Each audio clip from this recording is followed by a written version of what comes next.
Chapter 89. The Awakening of Liang Rui. At this moment, the butcher, having been kicked away, emerged wielding his massive axe in search of Lin Qizong. Upon seeing Lin Qizong standing there in a stupor, he raised the axe, intent on cleaving him in two. Observing this, Wang hastily commanded, "Hold on." However, Wang lacked the authority to restrain the butcher, and the axe descended without hesitation. "Wait, you great oaf!" A melodious female voice interrupted the butcher's assault. It was Liao Minmin, who had mysteriously appeared. Only she possessed the authority to command the horde of zombies. Subsequently, Liao Minmin addressed Wang, saying, "I understand your thoughts, but I too wish to personally dispatch him. Do you intend to contest that?" Although Wang was reluctant to relinquish this opportunity to another, Liao Minmin was his superior, and he found himself compelled to acquiesce to her authority. Yet after a moment of contemplation, he still felt a sense of dissatisfaction and proposed, "How about this? I will incapacitate him, and then you can deliver the finishing blow." Liao Minmin, instantly discarding her characteristic smile, retorted coldly, "You have no right to negotiate." Just as Wang was about to say more, a sudden attack from a nearby alley surged forth, targeting Lin Qizong. Without the strength to evade, Lin Qizong was struck down in an instant. This unforeseen turn of events caught several individuals, including Liang Rui, off guard, and they soon recognized that the assailant was a long and sharp tongue, undoubtedly belonging to Wang Feng, who had remained hidden until now. While Liao Minmin and Wang were vying to personally execute Lin Qizong, the third individual seeking his demise had made his move. Wang Feng, having successfully struck, leisurely emerged from the alley. Liao Minmin, witnessing Wang Feng's triumphant demeanor, was instantly filled with rage. With her hair standing on end, she pointed an accusing finger at Wang Feng and furiously exclaimed, "You worthless fool! Who gave you permission to act? Do not forget that Dr. Ghana has warned you. Defy me again, and I possess the right to eliminate you." Infuriated, she declared, "I will slay you out of sheer frustration." Wang, equally incensed, found himself enraged at the thought of relinquishing the hard-earned opportunity he had fought for. If it were to be given to his superior, he might have begrudgingly accepted it. But why should Wang Feng have any claim? Their standings at the TR Research Institute were virtually equal. Thus, Wang would never concede this chance for catharsis to Wang Feng. Consequently, Wang harbored murderous intent towards him. However, amidst their infighting, Liang Rui, overlooked by all, began to undergo a transformation. Gazing at Lin Qizong, who lay on the ground with eyes rolled back, Liang Rui's vacant expression concealed a tempest of fury. He sensed an intense energy coursing through his very cells, a strange power brewing within him. Simultaneously, dark thunderclouds materialized in the night sky, enveloping the entirety of Wayland Village. Soon, this energy reached a critical threshold. At that moment, Liang Rui was enveloped in countless arcs of blue lightning. By the time Liao Minmin and the others perceived the anomaly, it was already too late.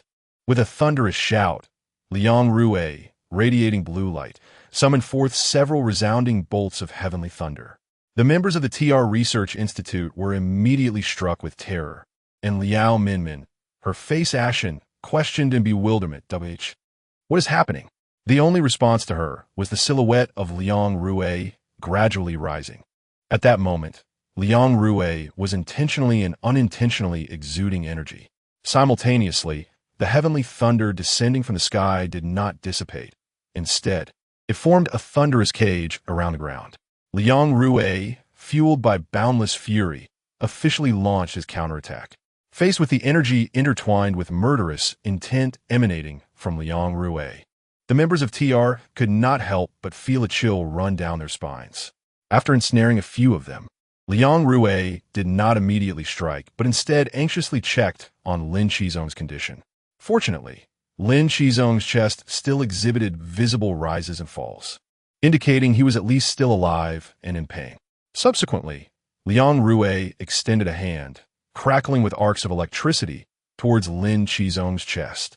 With a gentle, sizzling sound, the pained expression on Lin Qizong's face instantly softened. The next moment, Lin Qizong opened his eyes in confusion, gazing at his wounds, and inquired, "What happened? I no longer feel pain." Liang Rui explained, I administered a microcurrent for pain relief. Your injuries remain. Upon hearing this, Lin Qizong disregarded the latter part and swiftly kicked off the ground, flipping onto his feet with high spirits, declaring, Let us take them down together and eliminate these vile creatures. Liang Rui shook his head in resignation. You are severely injured. I had not anticipated your assistance. There are only 3 of them. I am confident in handling this. Lin Qizong's competitive spirit ignited alongside the flames as he fervently replied, Then let us compete and see who can slay 2. Agreed. With that, the 2 vanished from their location, charging towards the trio from the TR Research Institute with an unstoppable momentum. The 3 were immediately subdued by this ferocious pressure, flustered as they insisted that the other 2 companions should engage first. However, retreating to the edge of the cage, they were sharply reminded that there was no escape. Retreat? Let us go together, Liao Minmin exclaimed with suppressed fury. They then stifled their inner trepidation, each assuming an attacking stance and leaping forward in unison. Meanwhile, Lin Qizong and Liang Rui wielded a fireball and an electric sphere, respectively. The 2 formidable energies collided, instantly engulfing the members of TR.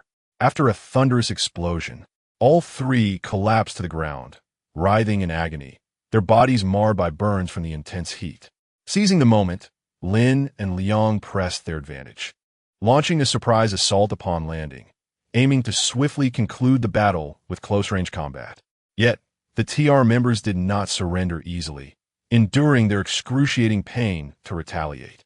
Liao Minmin, swinging her remaining few strands of hair, unleashed a flurry of hairpins. Wang Yi, trembling, raised a Gatling gun and fired a volley of bullets.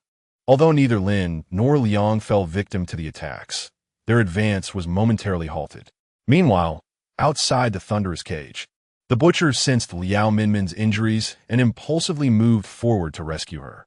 However, he grossly underestimated the cage's resilience. Its strength was not merely physical, but also derived from the high-voltage electricity that absorbed the force of his attacks. Moreover, as the butcher wielded a metallic axe, each strike resulted in significant backlash against him. The external support for TR proved ineffective, leaving Liao Minmin to once again display her treachery. She shouted, Butcher, go hunt down the others. Without a moment's hesitation, the butcher brandished his massive axe and turned toward Wen Ning and her comrades, who were entangled in a fierce battle with the zombies. Lin Qizong immediately erupted in anger, exclaiming, These shameless bastards! Lao Yang, we must eliminate them quickly. Liang Rui nodded in agreement, remarking, It's utterly disgusting. They're taking advantage of the fact that others cannot contend with that monstrous creature. With that, Lin Qizong and Liang Rui launched a vigorous offensive, forcing TR's members into a relentless retreat. Chapter 90, Backlash. Meanwhile, the butcher had approached Wen Ning from behind, swinging a massive axe downwards. By the time Wen Ning sensed the murderous intent behind her, it was too late. The axe was already perilously close, and in her fright, she found herself unable to evade.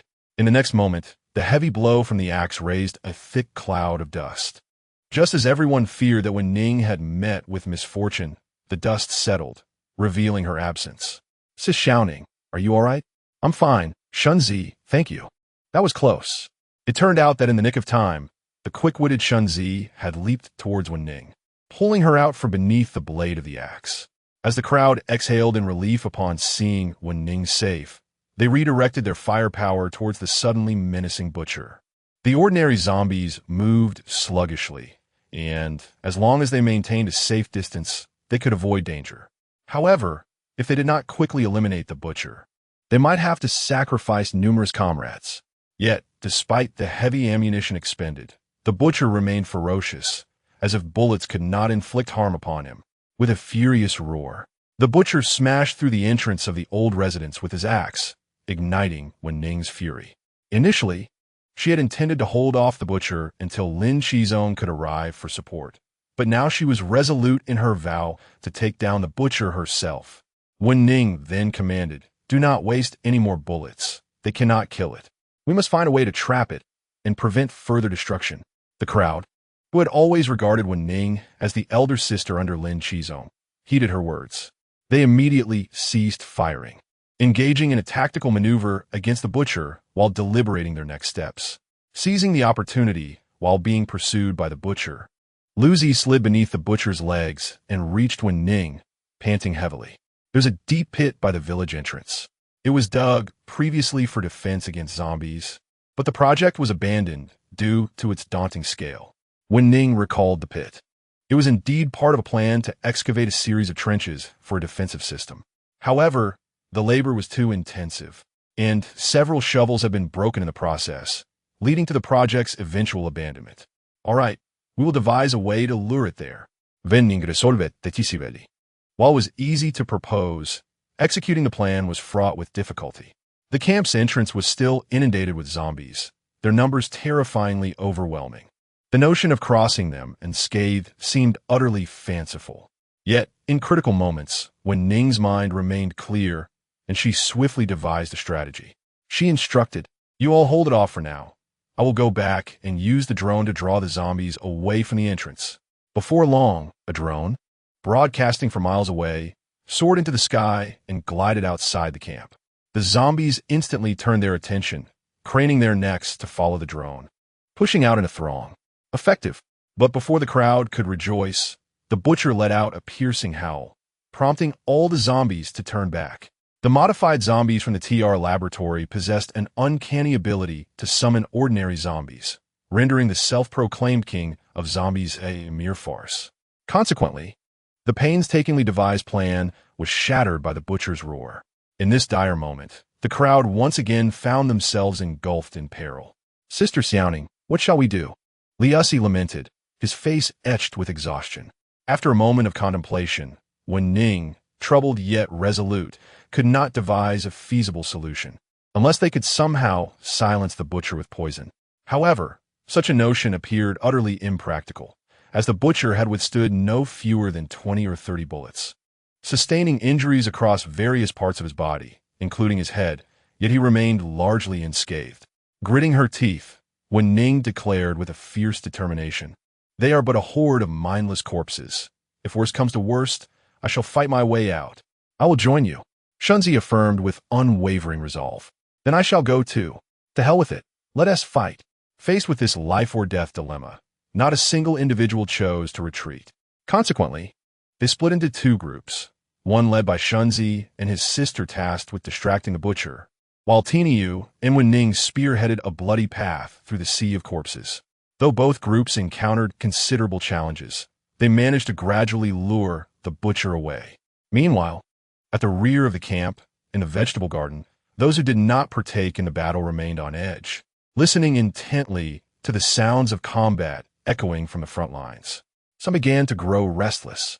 Qin Yuan, brow furrowed, sought his father's counsel. "Dad, it has been so long. Why has the fighting not ceased? Will Brother Zong be all right? Should we return to see if we can assist?" This suggestion was met with immediate opposition from Qin Baiji and the village chief. The village chief, trembling with fear, admonished, "Have you lost your mind? You, a mere girl, will be of no help. If even Lin Qizong cannot defeat that monster, our return would only lead to our demise." Qin Baiji gently embraced Qin Yuan, speaking softly. "The village chief speaks wisely. Returning now would likely hinder rather than help them. Little Yuan, Brother Zong is exceptionally capable. He will surely triumph." Qin Yuan, however, was not swayed by such reassurances.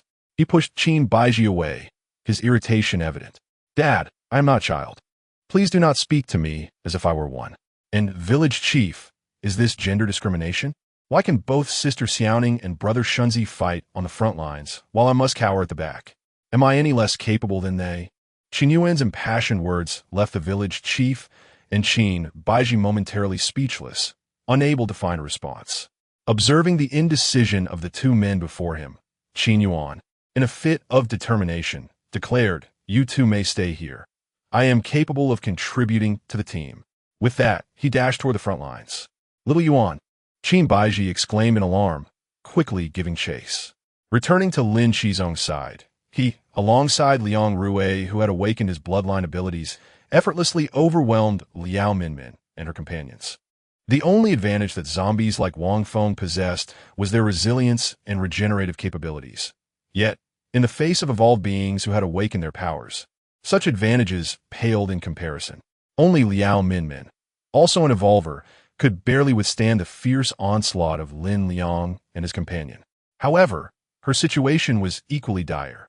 After being bombarded relentlessly by flames and electric shocks, her body bore no unscathed skin.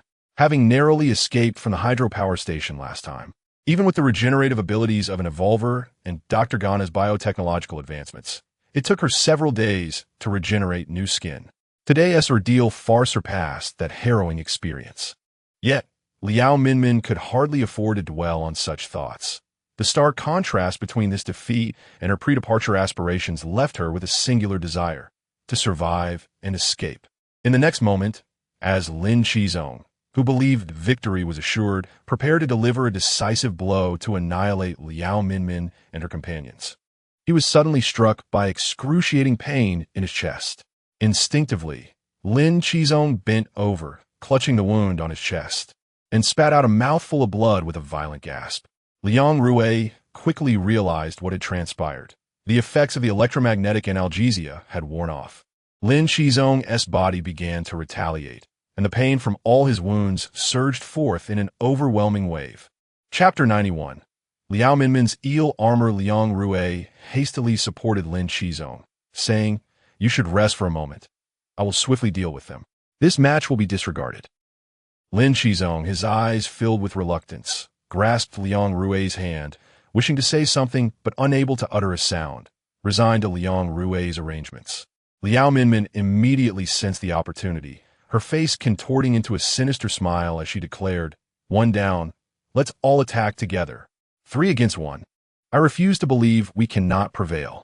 With that, the trio swiftly brandished their offensive capabilities and charged at Liang Rui. Fortunately, Liang Rui's movements were enigmatic, and amidst the 3-on-1 skirmish, he surprisingly held his ground. After a prolonged struggle, both Liang Rui and the 3 from TR bore injuries. Moreover, the trio seemed to have devised a strategy to counter Liang Rui. Through coordinated efforts, they gradually wore down his stamina. This method proved effective. Liang Rui's electric strikes grew weaker, and it would not be long before he could scarcely illuminate a bulb. Ha ha ha, this lad is nearing his end. A few more hits, and we shall surely overcome him. Wang Feng sneered. However, Liao Minmin shot him a disdainful glance. "Silence, you wretched dog." Thankfully, Lin Qizong can endure. Were it not for that, I would undoubtedly slay you on the spot. At that moment, the weakened Lin Qizong recognized Liang Rui's fatigue and gritted his teeth, saying, "Old Liang, one more time. Provide me with pain relief." Liang Rui, drenched in sweat, replied, "It's futile. Your body has acclimated to the electromagnetic pain relief currents. It will not prove effective in the short term. Lie back and watch my performance. Trust me, I will not be defeated." Lin Qizong, unwilling to succumb, strained to rise, asserting, "I am not so fragile. Merely a bloodshot, I cannot claim my life."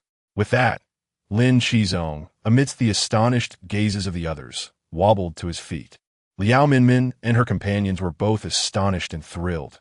Their twisted minds did not desire Lin Qizong's demise so easily. The prospect of tormenting him further ignited their thirst for revenge, making a living Lin Qizong even more enticing to them. Sensing the avaricious glances from Liao Minmin and her cohorts, Lin Qizong shot them a cold glare, reigniting the flames within him. Liao Minmin, also an evolved being, refused to be outdone. Her desires catalyzed a further awakening of her abilities.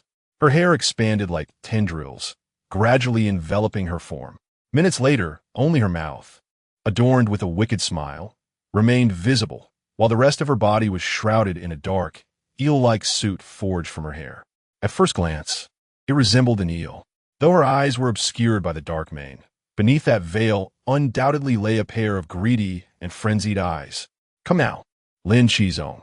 I shall personally extract your heart." Liao Minmin unabashedly revealed her true intentions. Lin Qizong coldly retorted, "Ha!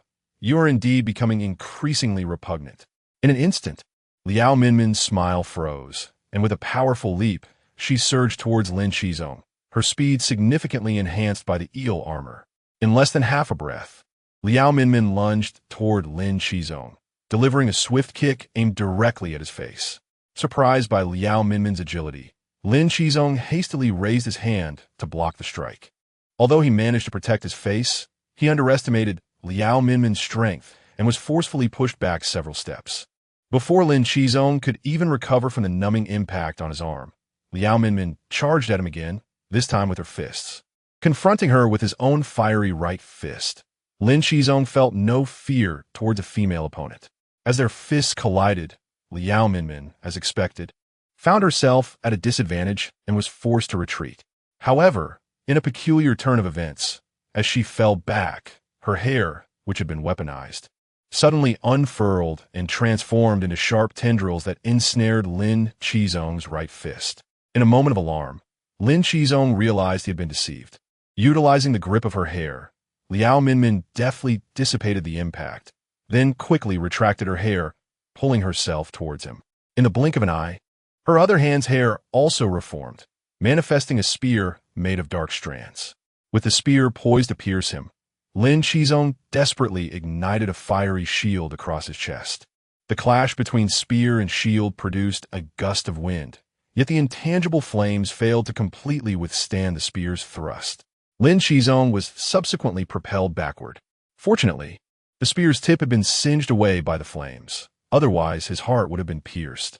Rising to his feet and assessing his chest for injuries, he found himself relatively unscathed and began to prepare for a counterattack. Meanwhile, in another battle within the enclosure, Liang Rue was relentlessly suppressing the two brothers, Wang He and Wang Feng. Their destructive capabilities, aside from Wang's Gatling gun, were utterly inadequate. Thus, even in a 2-on-1 scenario, they were still being driven back by Liang Rue, were it not for the formidable healing abilities of their modified zombie bodies. They would have been obliterated by Liang Rue's fierce lightning strikes. The scene shifted to Wen Ning, who was leading the butcher away, having drawn him several hundred meters from the pit, with less than 200 meters remaining. However, an unforeseen event occurred. Zhang Laotu, responsible for diverting the butcher's attention, lost his footing after dodging the butcher's massive axe due to exhaustion. Noticing Zhang Laotu's compromised mobility, the butcher swung his axe horizontally, sending Zhang Laotu hurtling through the air. The force was so great that it caused Zhang Laotu's body to crash against a wall. He collapsed among the bricks, motionless. Zhang Laotu, Wen Ning shouted in alarm, her heart heavy with worry. At his age, it was difficult to endure such an impact. With her teeth clenched, she glared at the butcher, who was entangled with Shunzi, trembling with rage. After a moment of hesitation, Wen Ning fought back her tears and continued to carve a path alongside Tiniu. Although she longed to rescue Zhang Laotu, her foremost priority was to swiftly eliminate the butcher. Otherwise, more individuals would fall, just like Zhang Laotu. At this moment, Iron Bull's eyes brimmed with tears as he gritted his teeth and fought valiantly against the zombies. Sister Xiaoning, we must avenge old Zhang. Chapter 92, Conquering the Butcher. Before long, without any further casualties, the group had successfully lured the butcher to the edge of a deep pit. The only task remaining was to devise a means to make him fall in, yet the butcher's cunning intelligence surpassed that of the Hulk, making it improbable for him to stumble blindly forward. Thus, the group engaged in a prolonged standoff with the butcher by the pit, managing to prevent him from advancing even a single step closer. On several occasions, they nearly toppled into the abyss themselves. Observing this, Wen Ning quickly ordered Shunzi, Liuzi, retreat. Those with firearms, draw them and aim for his legs. With that, Wen Ning took the lead, raising her twin guns and unleashing a barrage aimed at the butcher's knees. At this moment, her best strategy was to incapacitate the butcher and then collectively push him into the pit. However, reality proved to be far more daunting than her aspirations. The butcher endured several bullets, showing no signs of faltering. He merely moved a tad slower. Witnessing this, Shunzi could no longer contain himself. Brandishing his machete, he shouted, "Hold on, I'll take off his leg." The gunfire ceased, and Shunzi charged forward with his blade. Though perilous, the group felt they had no choice but to let Shunzi risk his life. for they were truly an impasse. Yet, the butcher would not miss the opportunity presented to him. He raised his colossal axe and swung it fiercely at Shunzi. With agility, Shunzi dodged 2 heavy strikes. Swiftly positioning himself beside the butcher's feet, he then lifted his machete and inflicted a deep gash upon the butcher's leg. Just as he prepared to swing again, the butcher's axe descended once more. Helpless, Shunzi could only hastily evade, just as he created a safe distance. The wound on the butcher's leg began to heal at a visible rate. It was virtually ineffective.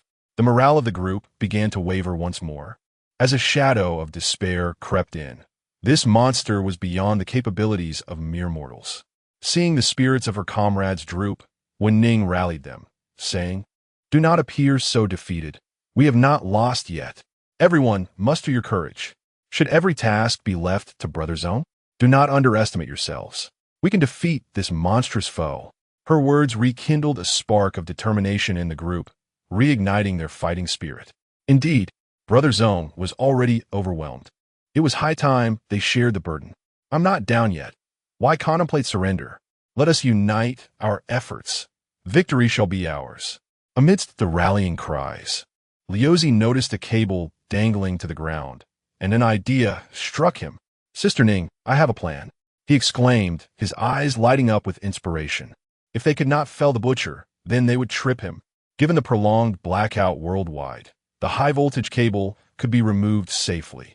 Furthermore, the cable's robust nature would ensure it wouldn't snap easily when used to trip him. Without delay, Wen Ning instructed Liuzi to climb the utility pole and cut down a nearly 30-meter-long cable. Taking advantage of the butcher's pursuit of Shunzi, Tinyu swiftly tied one end of the cable to a sturdy tree near the deep pit. However, the other end posed a dilemma, as it was insufficiently long to reach another tree across the way. In a moment of resolve, Tinyu made a reckless decision. He would hold the other end with his own body, although the cable could not reach the tree. Tinyu's wingspan allowed him to grasp the stone pier at the village entrance.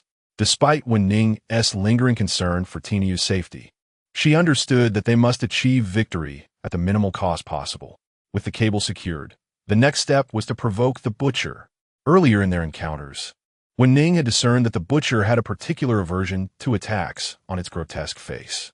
Any assault to its visage would incite a brief but furious rage, compelling it to abandon its current target in pursuit of the assailant. Perhaps this was why it donned a burlap sack. It was almost comical, a zombie so concerned with its appearance. "Wen Ning smirket." Then, she commanded loudly, "Everyone fall back." "Tinyu, are you ready?" Tinyu nodded resolutely, determination etched upon his face. As his voice faded, Shunzi quickly retreated to a safe distance from the butcher. Following this, Wen Ning circled to the opposite side of the deep pit. Drawing her pistol and assessing the 2 remaining bullets, she steadfastly aimed at the butcher's head. These bullets represented their final hope. Bang! Wen Ning's marksmanship remained impeccable, striking the butcher squarely in the face, causing it to turn blankly towards her. Bang! Once more, she hit the butcher, this time in its left eye, igniting its fury as it charged forward with its massive axe. They had fallen for the trap. At that moment, everyone held their breath. Their success hinged on this decisive moment. Tinyu secured one hand around the cable while gripping the stone pier tightly with the other. His muscles taut as he pulled the cable taut. As anticipated, in its rage and blinded by the injury, the butcher failed to notice the cable at its feet. In its headlong rush towards Wen Ning, it inadvertently became ensnared by the cable. To trip the butcher's colossal form, Tinyu had to endure the immense force of its weight. Gritting his teeth, he clung fiercely to the cable, establishing his end as a steadfast anchor. The outcome was triumphant. The butcher was successfully tripped, its massive inertia propelling it straight into the deep pit. Simultaneously, Tinyu collapsed, his eyes rolling back as he succumbed to the strain. His arms were contorted, evidently fractured by the overwhelming force. Moreover, as he lay on the ground, blood seeped from the corners of his mouth, indicating severe internal injuries. Shunzi hurried over to assess Tinyu's condition and then nodded to Wen Ning, signaling that Tinyu still exhibited signs of life. Relieved to learn that Tinyu was not in mortal danger, Wen Ning slumped down, overwhelmed, as she listened to the furious roars emanating from the depths of the pit.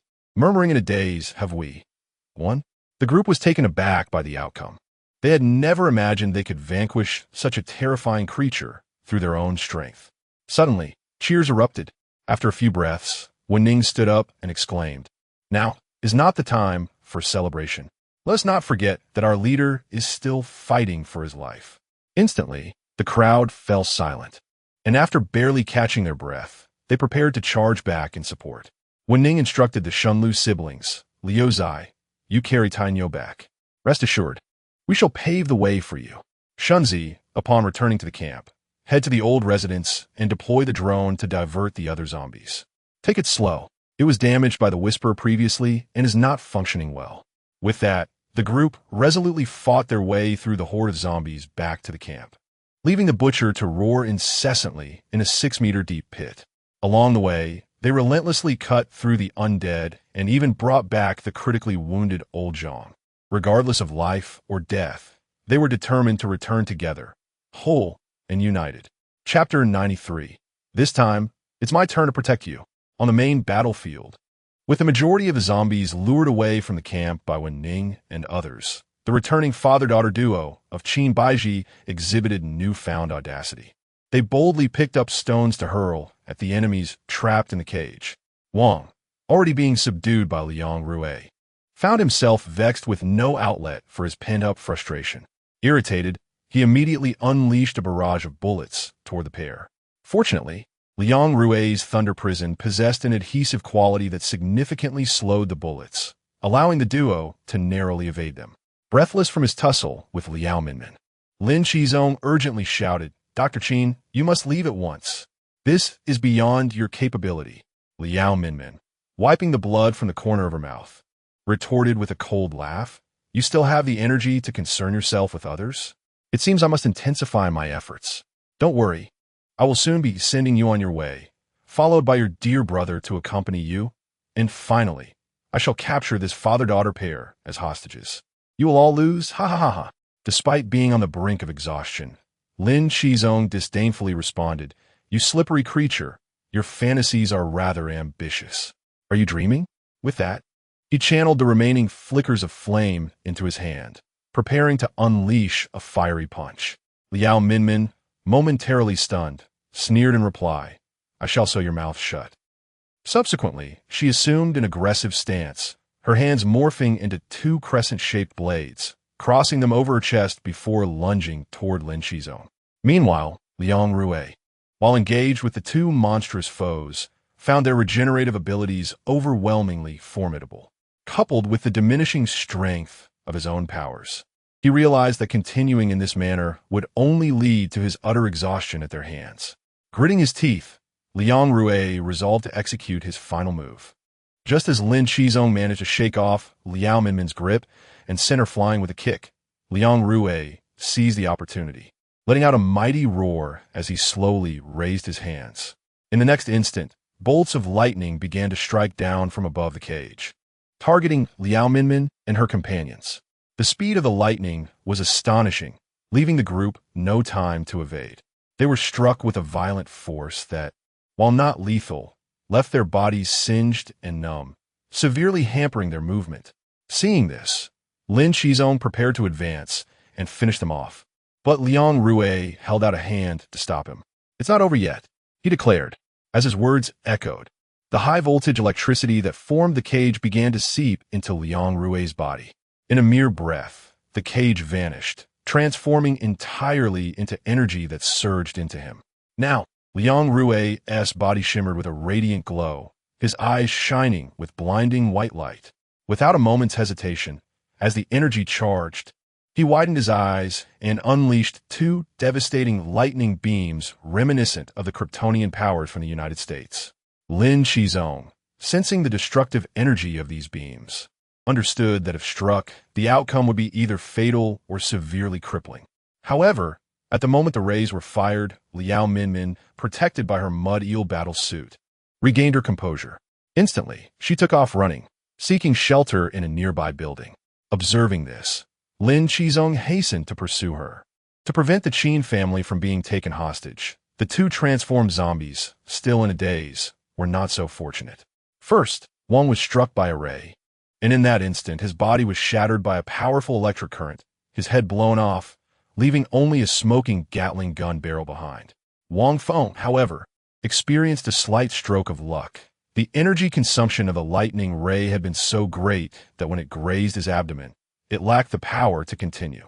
Although the ray ceased, it nonetheless carved a substantial portion from his belly. The excruciating pain instantly restored Wang Feng's mobility, and after a pained wail, he stumbled away, clutching the gaping wound in his abdomen. Liang Rui, having exhausted his strength after unleashing the lightning ray, felt his legs weaken and nearly collapsed. Despite his struggle to overcome the tremors in his legs, he was unable to steady himself. In the end, Liang Rui could only watch in fury and despair as Wang Feng gradually vanished from his sight. Liao Minmin darted through the shadows of the camp, encountering the terrified Qin father and daughter fleeing for their lives. Moments later, Qin Yuan, still hindered by a foot injury, fell to the ground. Naturally, Qin Baiji could not abandon his daughter and bent down to lift Qin Yuan, intending to continue their escape. However, as soon as he grasped her, he felt something pressing down on his shoulder. In terror, Qin Baiji looked up to find Liao Minmin had caught up, her foot firmly planted on his shoulder. At that moment, Liao Minmin had shed her severely tattered battle attire, revealing her grotesque visage. "What's the matter? Not running anymore? I'm not finished playing yet. But it's fine. Lin Qizong should be arriving soon. Get up and obediently become my hostage. If you misbehave, I want to be gentle," Liao Minmin said with an amused tone, stepping off Qin Baiji's shoulder. Seeing Qin Baiji's reluctance to move, Liao Minmin lost her patience and unleashed her hair to ensnare the father and daughter. Just as her hair wrapped around Qin Baiji's hands, she sensed a fierce wind approaching from behind. Reacting instinctively, Liao Minmin leapt into the air, narrowly avoiding the military knife swung by Lin Qizong. Yet, he did not miss entirely. After she dodged, he aimed the tip of his blade at the hair entangling Qin Baiji. Empowered by flames, the military knife swiftly freed Qin Baiji with just a few strokes. "Quickly go. Don't return until you're completely safe," Lin Qizong commanded urgently. Upon hearing this, Qin Baiji immediately helped Qin Yuan toward the alley's exit. During their escape, Qin Yuan's voice trembled with tears as she apologized. "Brother Zong, I'm sorry, I didn't mean to trouble you." Lin Qizong did not look back, ignoring whether she could hear him as he muttered to himself, "As long as you're unharmed, there's no need for apologies." Subsequently, Lin Qizong unleashed a series of erratic slashes at Liao Minmin. By this point, Liao Minmin's hair had significantly thinned, rendering her unable to launch her needle-like attacks. Consequently, she could only defend herself with her sparse strands while retreating continuously. Having failed to capture the hostage, Liao Minmin understood that the situation had turned dire, leaving her with no choice but to seek an opportunity to escape. However, a sudden turn of events soon unfolded. Lin Qizong's body could no longer endure the strain. As he lunged towards Liao Minmin once more, knife in hand, he had barely taken 2 steps when he abruptly halted. His complexion paled dramatically in an instant, and he promptly spat out a mouthful of blood. Lin Qizong collapsed, kneeling on one knee, coughing violently. Liao Minmin felt a surge of joy, believing that fate was favoring her. Although her revenge mission had been severely thwarted, capturing Lin Qizong's life would undoubtedly represent her greatest trophy. A sinister smile crept across Liao Minmin's face, and several strands of hair began to drift towards Lin Qizong. Just as her hair was about to ensnare his neck, a figure stepped in front of him. Grasping Liao Minmin's hair, the figure yanked it forcefully from her scalp. The pain elicited a piercing cry from Liao Minmin, leaving her uncertain whether it was heartache or scalp agony that tormented her. Protecting Lin Qizong was none other than Wen Ning. Chapter 94. The Hydra taking advantage of the chaos. Not only Wen Ning, but also Lu Zi and others appeared behind Liao Minmin, forming a pincer attack. Upon seeing this, Liao Minmin was instantly infuriated, screaming in a frenzied manner. It was just a little bit away. Why is it always so close to killing this bastard? The crowd, unwilling to listen to Liao Minmin's madness, promptly charged towards her at Wen Ning's nod. though Liao Minmin was filled with resentment at that moment. She was not foolish enough to remain stationary. Due to her exhaustion, she lacked the strength to contend with Wen Ning and the others. With a sudden burst of energy, Liao Minmin leaped and scrambled away, escaping in plain sight. The others showed no intention of pursuing her, evidently more concerned about Lin Qizong's condition. Upon confirming that Lin Qizong's vital signs were stable, everyone breathed a sigh of relief. Subsequently, led by Wen Ning, those who had not participated in the battle took charge of caring for the injured, while the rest engaged in clearing the zombies and tidying up the camp. Although the battle had been fierce, fortunately, no one had sacrificed their life, and they felt grateful for their victory and Liang Rui's awakening. Just as everyone was diligently clearing the battlefield, an unexpected situation arose, proving that trouble often comes in waves. Inside the old residence, Lin Qizong was receiving treatment, while Wen Ning, with moist eyes, remained by his side. Suddenly, Lu Zi barged in, exclaiming in a rush, "Not good. Brother Zong, Sister Ning, a group of armed personnel has arrived outside." Wen Ning was about to restrain Lin Qizong and check the situation alone when Lin Qizong, upon hearing of the intrusion, immediately sprang up and rushed out, disregarding his grievous injuries. "Lin Qizong!" Wen Ning shouted in anger, quickly following him outside. As Lin Qizong reached the entrance of the camp, he spotted Liang Rui, bandaged and grimacing in pain. Following Liang Rui's fierce gaze, he saw a dozen armed individuals outside, brandishing submachine guns. Upon closer inspection, he noticed the Hydra emblem affixed to their vehicle. No wonder Liang Rui bore such an expression. It was clear that their enemies had tracked them down. Subsequently, a man and a woman slowly emerged from the lead vehicle.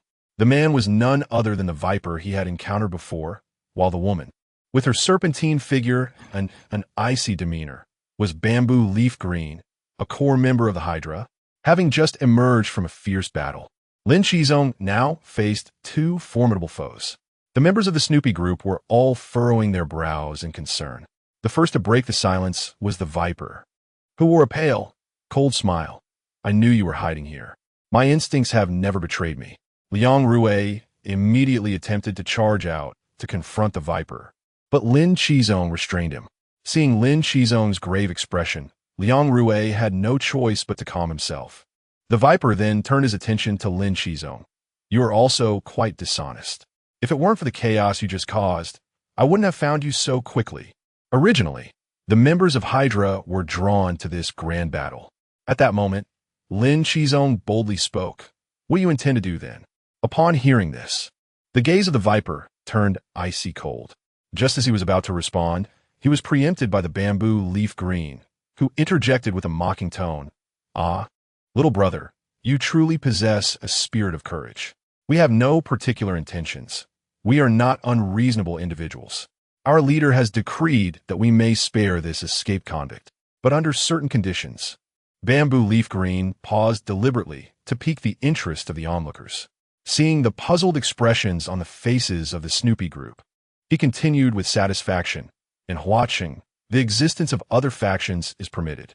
However, to survive within its borders, one must timely supply food or valuable resources. Should you fail to comply, do not expect to be seen again. Otherwise, we shall eradicate you completely." Naturally, the proud Lin Qizong would not acquiesce to such an inequitable agreement, promptly declining. "I'm afraid we have no food to spare. If it a fight you desire, then let it come." With that, Lin Qizong dashed out of the camp, targeting the two core members of Hydra. Liang Rui followed closely behind. However, the two, still recovering from severe injuries, were ill-suited for combat, especially against opponents with such peculiar abilities. Observing Lin and Liang charging toward him, Bamboo Leaf Green exhibited no trace of anxiety. Instead, he smirked coldly. Just as the duo was about to reach him, Bamboo Leaf Green slightly parted his lips. A stream of emerald gas erupted forth, hissing and rapidly expanding like a gas leak. In less than a breath, a wall of green gas coalesced before him. Aware of the danger, Lin Qizong and Liang Rui immediately halted their advance. Yet, mere proximity would not ensure their safety. With a gentle puff, Bamboo Leaf Green sent the gas swirling through the air. Breathing within this zone guaranteed poisoning. Unprepared for such a bizarre turn of events, Lin Qizong and Liang Rui found themselves succumbing to the effects after only a few breaths. They experienced labored breathing and an immediate loss of strength, accompanied by a sensation akin to countless ants biting at their bodies. In an instant, they were rendered incapable of fighting. Subsequently, the Viper, having donned a gas mask, charged at Lin Qizong and Liang Rui with fierce intent. "Stop! We agree." A frantic exclamation from Wen Ning caused the Viper to momentarily halt. Yet after a brief pause, he still delivered a kick that sent both men sprawling. "This is the penalty for your insolence," the Viper rasped. Soon after, Wen Ning and her brother Shun Lu rushed in, covering their mouths and noses, to drag the trembling Lin and Liang back to the camp, where Qin Baiji hastened to provide a diagnosis. Then, Bamboo Leaf Green elaborated on the terms. On the first day of each month, you must deliver your tribute by noon to the village entrance, where someone will collect it. The tribute must weigh at least 500 pounds, which can consist of food, scarce resources, or a mix of both. Certainly, should you have the audacity to present mere scraps as tribute, it would signify a severance in relations. Brace yourselves for the impending slaughter. Is there any objection? 500 pounds undoubtedly imposes a considerable burden on the Snoopy Group, a modest agricultural collective. However, for the safety of the community, Wen Ning has no choice but to acquiesce. Very well, we shall deliver the supplies punctually on the first of every month. Chapter 95. Chen's irritated suggestion. Upon hearing this, Zweiking responded with satisfaction. Indeed, in the face of absolute power, it is wise to choose compliance. She then inquired, "Is that large fellow in the pit at the village entrance one of your guards?" This statement left everyone astonished, for Zweiking was referring to the butcher. Had she truly released him? However, what followed was even more shocking than the notion of releasing the butcher. He was simply too ugly and too loud. I dispatched him without a second thought. No objections, I trust. Her nonchalance in recounting the butcher's demise left no room for dissent. In fact, some felt a twinge of gratitude. Noticing the silence that enveloped the group, Zweiking turned to the still enthusiastic Viper and said, "Little one, it is time to depart. Lao Lu and Lao Ba are awaiting us at the hydroelectric station to collect their remains." With that, Zweiking hopped into the vehicle, followed closely by the Viper. They drove away amidst the resentful glares of the Snoopy Group. Yet, they inadvertently revealed a significant piece of information. While the Snoopy Group was embroiled in a bloody conflict led by Liao Minmin and her horde of zombies, a fierce battle was simultaneously unfolding at the hydroelectric station, located several dozen kilometers away. If Hydra aimed to conquer the entirety of Flower City, such a vital location would surely not be overlooked. Consequently, 2 serpents were dispatched to lead a contingent of armed personnel to seize control. But they grossly underestimated the formidable strength of the Kaiga forces. Utilizing the advantages of the terrain, the Kaiga forces decimated the entire team. The 2 serpents met their fate as well. Despite their demise, the serpents were not to be trifled with. They inflicted severe damage upon the Kaiga forces. Within the hydroelectric station, fewer than 1/10 of the personnel remained capable of fighting, and the death toll was incalculable. When the Viper and Zweiking arrived at the entrance of the hydroelectric station, they beheld the lifeless bodies of the 2 serpents displayed on either side of the doorway. As evolved beings, the serpents did not rise as zombies upon death, and their remains had been reduced to mere skulls and skeletons by the ravenous undead. Upon witnessing the gruesome fate of Lao Lu and Lao Ba, the Viper was consumed by rage and yearned for immediate vengeance. However, the cautious Zweiking restrained the Viper. The adversary who could eliminate Lao Lu and Lao Ba is undoubtedly formidable. Moreover, this hydroelectric station is akin to a fortress, difficult to attack yet easy to defend. With our limited numbers, engaging them would likely result in our own detriment. Zweiking believed that there were hidden dangers within the hydroelectric station, and thus she felt a sense of trepidation. Given their meager combat strength, she resolved to return and have the Snake King take personal charge of the retribution. Meanwhile, the scene shifted to the defeated Liao Minmin and Wang Feng. Liao Minmin, dragging her injured and exhausted form, had already fled from Wayland Village, her face etched with fury and frustration. After all, she had arrived with a considerable number of modified zombies, the newly engineered butcher, and 2 formidable zombie humans. The fact that such an impressive arsenal could not subdue Lin Qizong was a bitter pill for Liao Minmin to swallow. Damn it, damn it, damn it. Next time, I will bring every active zombie from a base. The small village has been trampled. As for Wang Feng, during his frantic escape, he inadvertently plunged into the woods adjacent to Flower Forest Village. As he wandered deeper, he was suddenly alerted by a faint rustling sound, assuming it to be pursuing enemies. He immediately tensed up. Upon listening intently, he spotted a familiar face, Wang, who was left with nothing but his head peeking out from the grass. Upon recognizing Wang Feng, he cried out, "Wang Feng, take me back, I still have a chance for survival." Wang Feng, eyes wide with disbelief, pointed at himself and retorted, "Me? Take you back? You must have mistaken me. I can't even return myself." Wang was instantly bewildered, unable to comprehend Wang Feng's words. It turned out that before Liao Minmin led the zombie army to attack Lin Qizong, Dr. Gana had instructed Liao Minmin to take Wang Feng along. However, Liao Minmin was vehemently opposed, refusing to bring him for any reason. Yet, a single remark from Dr. Gana made her relent. If the mission fails or he disobeys your orders, he won't return. If he does come back, I will surely strip him of his self-awareness and turn him into a complete biochemical weapon. Although intended for Liao Minmin's ears, Wang Feng happened to overhear the entire exchange. Now that the mission had failed, as a discarded pawn, he dared not return to walk into a trap. The thought of being abandoned by the TR Research Institute made his heart ache. He circled around Wang's head, ignoring his pleas, and continued deeper into the woods. But after a few steps, he abruptly turned back. Wang, momentarily hopeful that Wang Feng had changed his mind, was met with a horrifying declaration. "It would be a shame to leave you here, so I'll take you with me. However, you'll have to reside in my stomach."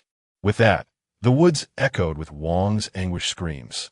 Wang Feng had devoured him. Soon, the day for tribute arrived.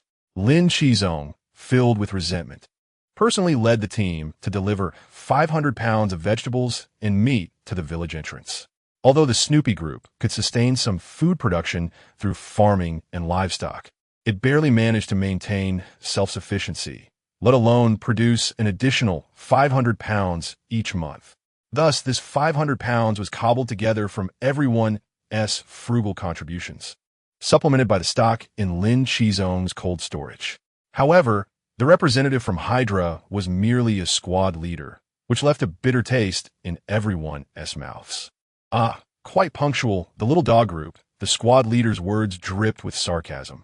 Yet, Lin Qizong and his companions could not afford to retaliate without a solid plan. After inspecting the offerings with disdain, the squad leader cast a scornful glance at everyone before departing. Lin Qizong clenched his fists, his face ablaze with fury. "One day, I shall avenge this insolent lackey." He endured this humiliation because just a few days prior, he had met with Chunjuchi, who had been monitoring the dynamics of the surrounding cities and had gained insights regarding Hydra. However, faced with the formidable power of the Hydra, Chun could only propose 2 imperfect solutions. First, you may choose to endure. While this would bring a fleeting sense of stability, given your temperaments, it is likely that conflict with them will arise soon. Second, I reiterate my invitation for you to join me. Though they possess considerable strength, they have yet to extend their reach to Rain City. Moreover, as I'm also expanding my influence by the time they contemplate encroaching, I will possess the means to resist them. You need only endure through the night." Lin Qizong impatiently shook his head and interjected, "Why should I flee simply because they have arrived?" Chun sighed, "Alas, brother, this is not the time for impetuosity. What does it matter to leave one's homeland if it ensures survival?" Lin Qizong, unwilling to continue the discussion, dismissively replied, "We shall see. If it comes to it, I shall have to rely on you to shelter my group." Although Lin Qizong appeared to acquiesce, he still harbored a desire to remain in Huahu village, albeit with the safety of others in mind. The reason for staying in Huacheng was the unwavering support from his team, all of whom displayed a fearless resolve, exclaiming, "If it comes to it, we shall fight them." Chapter 96. I do not wish to miss you. Lin Qizong harbored his own intentions. Should the Hydra press too hard or act excessively, he would join forces with the Kaiji faction to instigate a rebellion.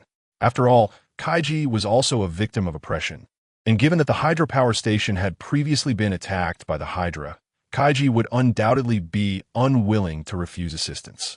However, since the Hydra power station was besieged, Kaiji had persistently avoided any meeting with Lin Qizong.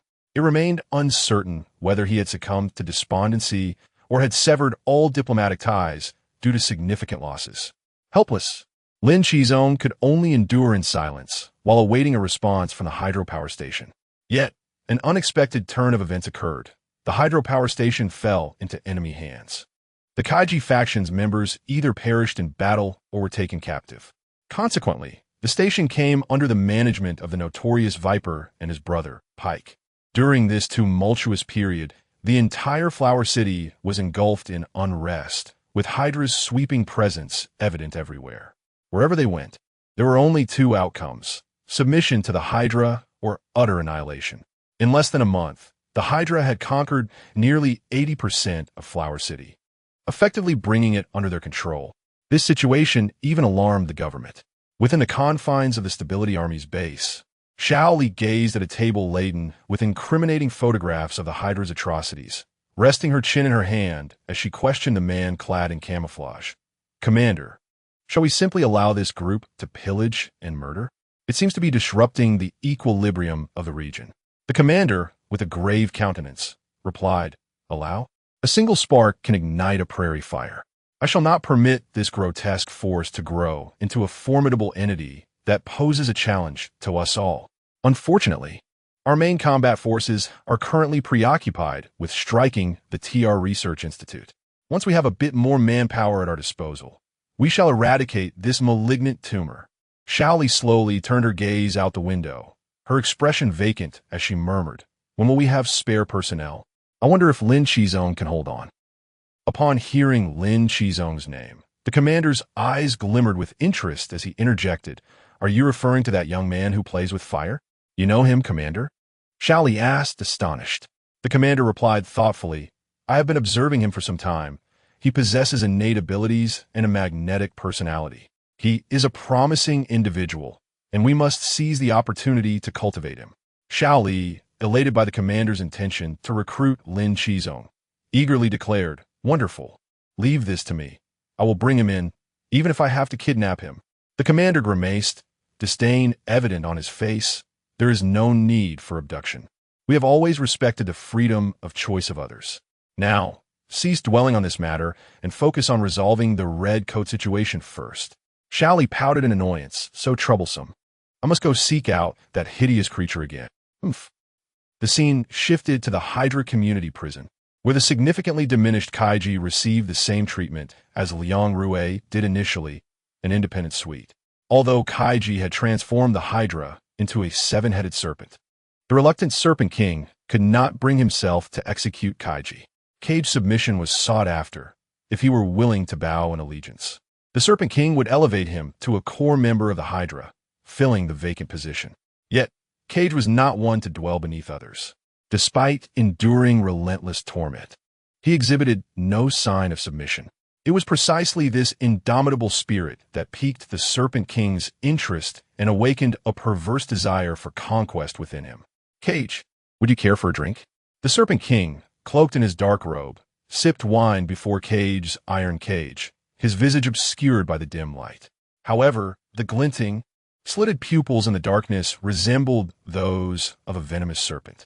Cage spat a mouthful of blood, exerting every ounce of strength to direct it at the Serpent King, defiantly declaring, "If you consume this phlegm, I might reluctantly share a drink with you." The Serpent King fell silent, evidently incensed by Cage's arrogance. Subsequently, he lost interest in his wine and, as he rose to depart, instructed the guard, "Break his toughest bones. Only then will I agree to visit him." "Understood, my lord," the guard replied, brandishing a spiked club as he menacingly approached Cage's cell. Meanwhile, on Lin Qizong's side, after successfully supplying provisions, the group began deliberating on how to prepare the offerings for the following month. Lying on his bed, Elder Zhang devised a strategy. Cough, cough. "Qizong, do you not remember I have a farm? A Upon hearing his name, Lin Qizong promptly rushed over. Elder Zhang, are you feeling any better? I certainly recall your farm. By the way, it has an abundance of fruit trees. Elder Zhang nodded appreciatively, but then succumbed to a fit of violent coughing. In the fierce battle against the undead army from the TR Research Institute, Elder Zhang had narrowly escaped death, thanks to the renowned Dr. Tan Baiji. Yet, given his advanced age, a complete recovery would take no less than half a year.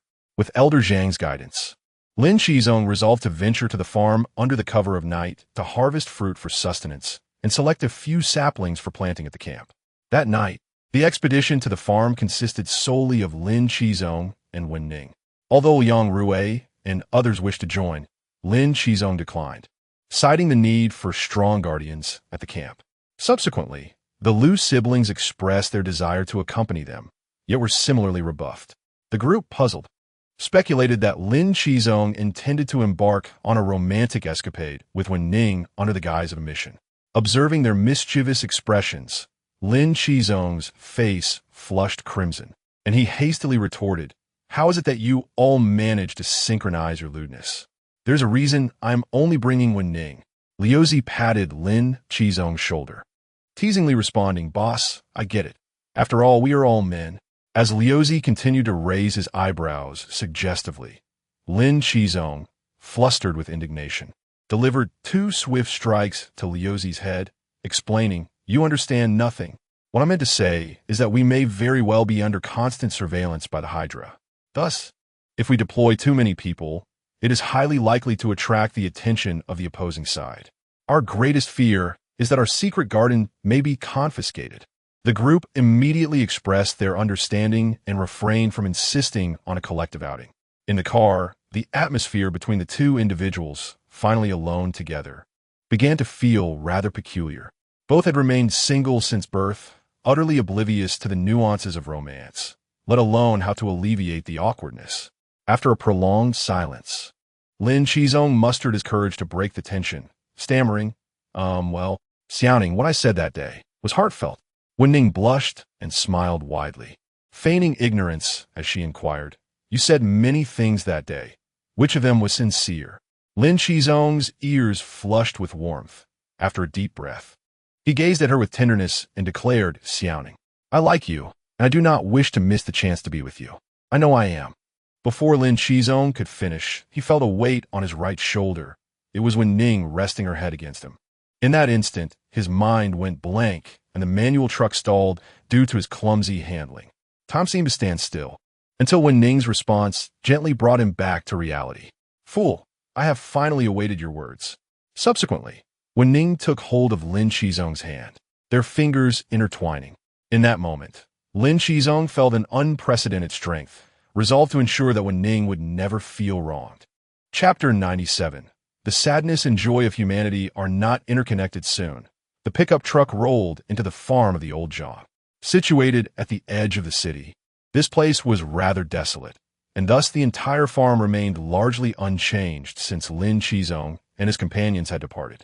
It was so tranquil that even the zombies deemed it unworthy of their presence. Upon entering the farm, the pickup drove straight towards the orchard at the back.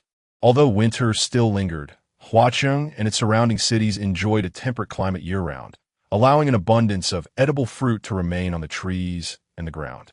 With the orchard's vast expanse, it didn't take long for Lin Qizong to fill the back of the pickup with his gathered treasures. Next, Lin Qizong dug up a few saplings of mango trees. After securing them and covering them with a waterproof tarp, he began his journey home. However, just a few dozen kilometers away from Wayland Village, trouble arose. 2 vehicles blocked the entire road belonging to the Hydra organization. By the time Lin Qizong spotted them, it was too late to turn back. The Hydra members had already taken notice of the pickup's engine. Cursing under his breath, Lin Qizong gradually brought the vehicle to a halt, exclaiming, "These beasts are utterly deranged. It's 3 in the morning, and they're still obstructing the road in this frigid weather?" Soon, several lackeys from Hydra, led by a squad leader, surrounded the pickup with their weapons drawn. Lin Qizong felt a surge of anger and was tempted to retaliate, but Wen Ning sensed his intent. Grasping his hand, her face reflected desperation as she pleaded, "Do not act impulsively. Her words instantly deflated Lin Qizong's fury. To avoid escalating the situation, he reluctantly exited the vehicle to negotiate with the Hydra members. "Greetings. I am from the Snoopy group, merely taking a leisurely drive," the squad leader muttered as he pulled out a piece of paper, reading each word meticulously. "Snoopy. Oh yes. Under our Hydra banner. What? Out for a midnight stroll? Oh, and a woman too. Are you here for a little late-night rendezvous? Haha." The squad leader's unabashed mockery elicited raucous laughter from the other lackeys. Then, one of them noticed something amiss with the pickup's cargo and pretentiously inquired, "What's in the back of your truck? Open it for inspection." Lin Qizong hesitated, his serious demeanor laced with a hint of menace. "What I carry is none of your concern. Do you truly consider yourselves the city's overseers?" After a brief pause, Lin Qizong maintained his stern expression and replied, "There's nothing much, just some fruit I picked up while wandering near the foot of that mountain." He gestured vaguely in a random direction, attempting to deflect their scrutiny. However, the squad leader was not easily swayed. With a fierce glare, he demanded, "Did you not hear what I said? Open it." At that moment, sensing the precariousness of the situation, Wen Ning hurriedly exited the vehicle and grasped Lin Qizong's arm, signaling him to remain calm. Then, with a forced smile, she addressed the squad leader, "Brother, we will open it right away. If you wish to partake, please feel free to take some. We worked hard to gather it, and we hope you can leave half for us." Upon beholding Wen Ning in her entirety, the squad leader momentarily lost his ability to speak, his gaze lewdly roaming over her form. When Wen Ning unveiled a cart brimming with fruits after lifting the waterproof cover, she returned to Lin Qizong's side and continued, "Brother, feel free to indulge. Consider it a token of respect." It was only then that the squad leader regained his composure and made a request that nearly jeopardized his own safety. "Is this meager amount of fruit truly a gesture of respect? It appears rather insipid. How about you stay and honor us further?" No sooner had he uttered these words than he was besieged by an overwhelming aura of hostility that rendered him breathless. It came from Lin Qizong, who glared with bloodshot eyes and warned, "Dare to lay a finger on her, and you shall see." Those few words sent shivers down the spines of the Hydra members, the intensity of the pressure and menace instilling a profound fear that even their firearms could not mitigate. They stood frozen in terror for several minutes before the squad leader, trembling, feigned bravado. "If you're unwilling, then so be it. We are not ones who enjoy coercion. Leave half the fruits and quickly return to your cozy beds." In the end, Lin Qizong and Wen Ning exchanged half a cart of fruits for safe passage. On the vehicle, Wen Ning complained, "How shameless. They only took the best fruits. I suddenly wish old Zhang had doused them in pesticides. Let them eat and perish." In response to Wen Ning's grievances, Lin Qizong maintained a stoic silence, clearly still affected by the previous encounter. "Are you still dwelling on those ruffians? Forget about those bandits. Let us focus on enjoying ourselves. Shall we? Today marks the first day we're together," Wen Ning consoled. At this, Lin Qizong's mood gradually lightened, and he smiled in response, "You're right. My apologies." "Xiao Ning, I should indeed be happy." Wen Ning returned his smile, her gaze resolute. "Exactly. If they become unbearable one day, I shall join you in teaching them a lesson." Together, they returned to the camp amidst their warm exchanges. Upon entering, they discovered that most were still awake, gathered in a circle, engaging in light-hearted conversation. As the pickup came to a halt, everyone rushed over, eagerly inquiring about their haul. Lin Qizong refrained from sharing the earlier incident, wishing to preserve the group's jovial spirit. As he lifted the waterproof cover, revealing half a cart of fruits and seedlings, the crowd erupted in cheers. At that moment, Qin Baiji emerged, carrying old Zhang on his back, with Qin Yuan closely following. Observing the scene, old Zhang detected a hint of intrigue and asked, "Is this all the fruit that remains in my lot? Why didn't you bring back a full cart? To spare yourself another trip?" Feeling guilty, Lin Qizong scratched his cheek with his finger and evasively replied, "Many were spoiled. It's out of season, and it took me quite some time to gather this half-cart." Old Zhang scrutinized Lin Qizong thoughtfully, seemingly aware of something unsaid, yet choosing not to confront it. In his mind, Lin Qizong had never been one to indulge in selfishness, and his actions had never disappointed the group. Thus, old Zhang refrained from prying further. Meanwhile, Qin Yuan approached Lin Qizong, intending to express concern, only to find that Wen Ning had outmaneuvered him. In front of everyone, Wen Ning boldly took Lin Qizong's hand. The crowd erupted in cheers. "Oh, I knew it. The boss and the big sister have finally made it official. Congratulations. When will the wedding candies be distributed?" Lin Qizong, feeling awkward, scratched the back of his head and retorted, "What wedding candies? We aren't even married yet." A mischievous voice chimed in, "Oh, come on, boss. In this day and age, who even gets married anymore? You should check at the Civil Affairs Bureau to see if you can still register." At this quip, Lin Qizong suddenly realized the truth, laughing heartily. However, he then cast a guilty glance at Wen Ning, seemingly troubled by the thought of not being able to provide her with a legal title in the future. Wen Ning, noticing the look in his eyes, blushed and teased. "What are you thinking? We're just dating right now. As for marrying you, that depends on your performance." Seeing the lively atmosphere, old Zhang couldn't help but join in with a grin, suggesting, "Since you can't register, it doesn't matter. People have gotten married without a red booklet before. We can accept that." Just as their relationship was being established, the conversation had veered towards marriage. At this rate, they would soon be discussing names for Lin Qizong's future children. Feeling flustered, Lin Qizong promptly diverted the topic, saying, all right, we're not at that stage yet. Let's not get ahead of ourselves." At that moment, Liang Rui also joined in, playfully draping an arm over Lin Qizong's shoulder, saying, "Brother, you have good taste. Wen Ning is a wonderful girl. Hurry up and create a family, so no one can take her away." Even Liang Rui was being silly, leaving Lin Qizong utterly speechless. He quickly excused himself, claiming exhaustion, and urged everyone to get some rest. Thus, amidst the laughter and cheers, everyone returned home, oblivious to Qin Yuan's despondence. For the joys and sorrows of others often remain unshared. If I had spoken up sooner, would I have been the one receiving the blessings? Chapter 98. The optimistic odd uncle, due to the uncertainty surrounding whether it was a result of previous offerings or the busy schedule of the Hydra. There had been no interference from their people for over 10 consecutive days. The group began to harbor a delusion of enduring tranquility, unaware that this was merely the calm before the storm. On a dreary morning, an alarm suddenly rang out from the outpost. The scout, in a frantic dash back to the camp, breathlessly informed the vigilant crowd. "There's a horde of zombies outside the village. Not many, just around 20 or 30, but there's a peculiar fellow who attracted them." Lin Qizong immediately furrowed his brows, sensing the gravity of the situation. A horde of zombies? A strange man? Could it be those scoundrels from the TR Research Institute again? The scout replied, "I don't know, but that man seemed rather foolish. He probably isn't one of them." Without further ado, Lin Qizong retrieved his military knife from the old residence and dashed out.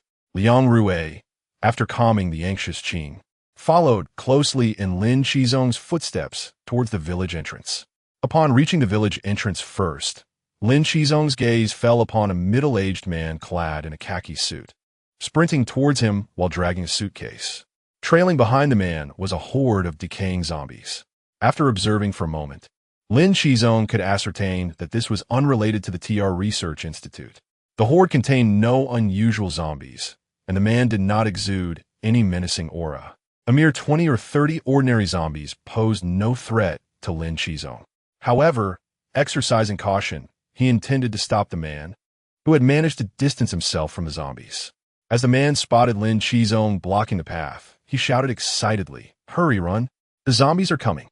Lin Qizong tilted his head, perplexed, as he regarded the approaching man, muttering to himself, "Am I mistaken? That fellow seems oddly jubilant." Just then, Liang Rui arrived at the scene. "What's going on? Is that overly exuberant odd uncle the one who attracted them?" Lin Qizong responded, "It appears so. Can you handle these zombies?" "Of course.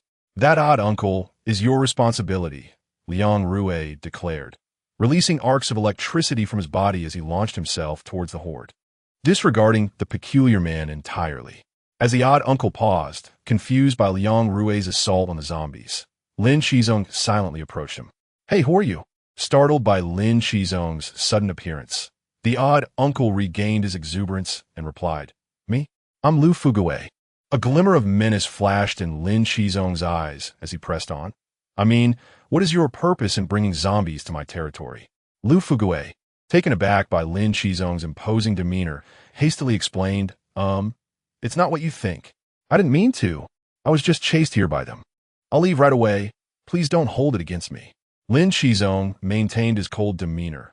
Why should I believe that your arrival was unintentional?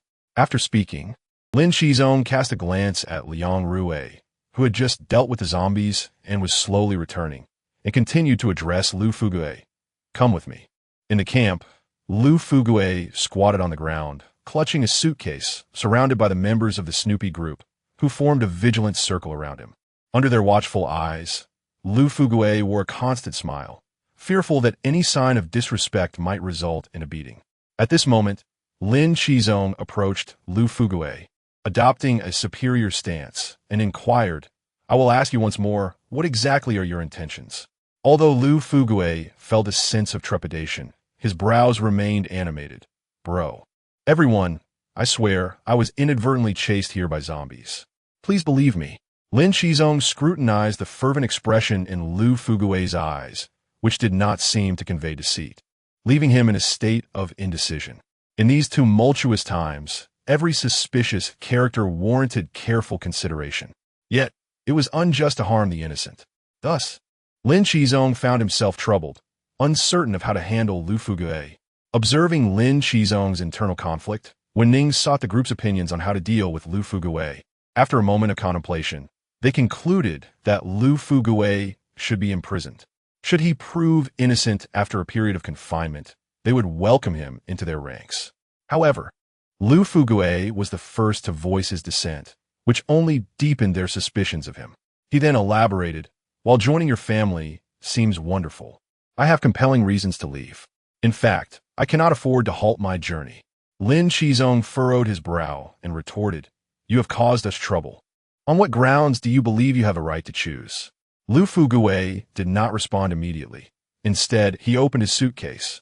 The group assumed it might contain weapons and instinctively moved to intervene, only to discover that it held nothing more than a framed family portrait. I must fulfill my promise to take my family on a nationwide tour. Upon hearing this, everyone stood frozen in disbelief. They had not anticipated such a ludicrous rationale. As a lifeless photograph replaced his family, this implied that Lu Fugui's loved ones were. Gently wiping the photo, Lu Fugui continued with a distant expression, How unfortunate. I had planned to travel together during the May Day holiday. Little did I know that April Fool's Day would play such a cruel joke on me. By the time I rushed home, they were nowhere to be found. He added, However, a man must keep his word. Thus, I have brought this family portrait in search of my loved ones. If I cannot find them, at least I can claim to have taken them on a journey. Hearing this, a wave of melancholy washed over the group, stirring empathy for Lu Fugui's solitary quest. Moments latte, Lin Qizong inquirat. Can you explain why you always wear such an exuberant expression? I see no trace of sorrow on your face. Upon hearing this, Lu Fugui raised his eyebrows even higher. Are you referring to this? I believe it is unnecessary to be so despondent. My family has merely gone missing. Until I witness their transformation into lifeless forms, they remain alive. They're simply lost, waiting for me to bring them back. Chapter 99. The catalyst faced with Lu Fugui's optimism. Lin Qizong found himself momentarily at a loss for words. After a brief silence, he mustered a faint smile and said, I have changed my mind. You are free to leave at any time. Furthermore, I am grateful for the lesson you imparted. Upon hearing this, Lu Fugui's eyes brightened immediately. He rose, bowing deeply as he grasped Lin Qizong's hand in gratitude, exclaiming, Really? That's wonderful. I sincerely apologize for any trouble I may have caused you. The others were likewise uplifted by Lu Fugui's buoyant spirit, absorbing this invaluable outlook on life, and naturally refrained from mentioning the matter of zombies again. After all, issues that could be resolved swiftly hardly warranted the label of a true inconvenience. Xiao Ning, please fetch some fruit for the uncle to enjoy on his journey. Lin Qizong instructed. Before parting, Lu Fugui, with a bag of fruit in hand and adjusting his suit, expressed, Thank you for saving me and sharing your fruit. You are truly kind-hearted. Once I reunite with my family, I shall return to repay your kindness. Lin Qizong dismissed this sentiment as mere pleasantries, unaware that Lu Fuguei would one day rescue him from peril. Watching Lu Fuguei's retreating figure, Lin Qizong felt a surge of emotions. It was only when Lu Fuguei disappeared from sight that he returned to the old residence, staring vacantly at the family portrait on the wall. I wish to travel as well. Lin Qizong's reverie was interrupted by Wen Ning's gentle voice as she moved closer, her arms outstretched, resting softly against his chest. We will have a home, won't we? She asked softly. After a moment's hesitation, Lin Qizong wrapped his arms tightly around Wen Ning and replied, from this moment on, you're my family. In that moment, two forlorn souls solidified their reliance on one another for the future. Time passed swiftly, and the day for offerings approached once more. This time, Lin Qizong entrusted the transport task to Lin San.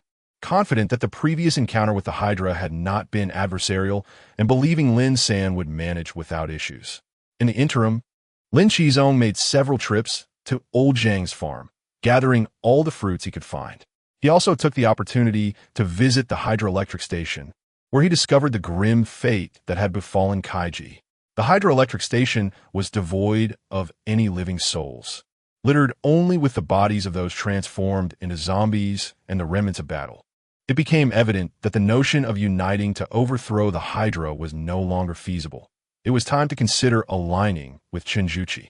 Lin Qizong murmured in melancholy, grappling with a profound reluctance to abandon the old residence, yet recognizing that for the sake of other survival, he must relinquish his final vestige of selfishness.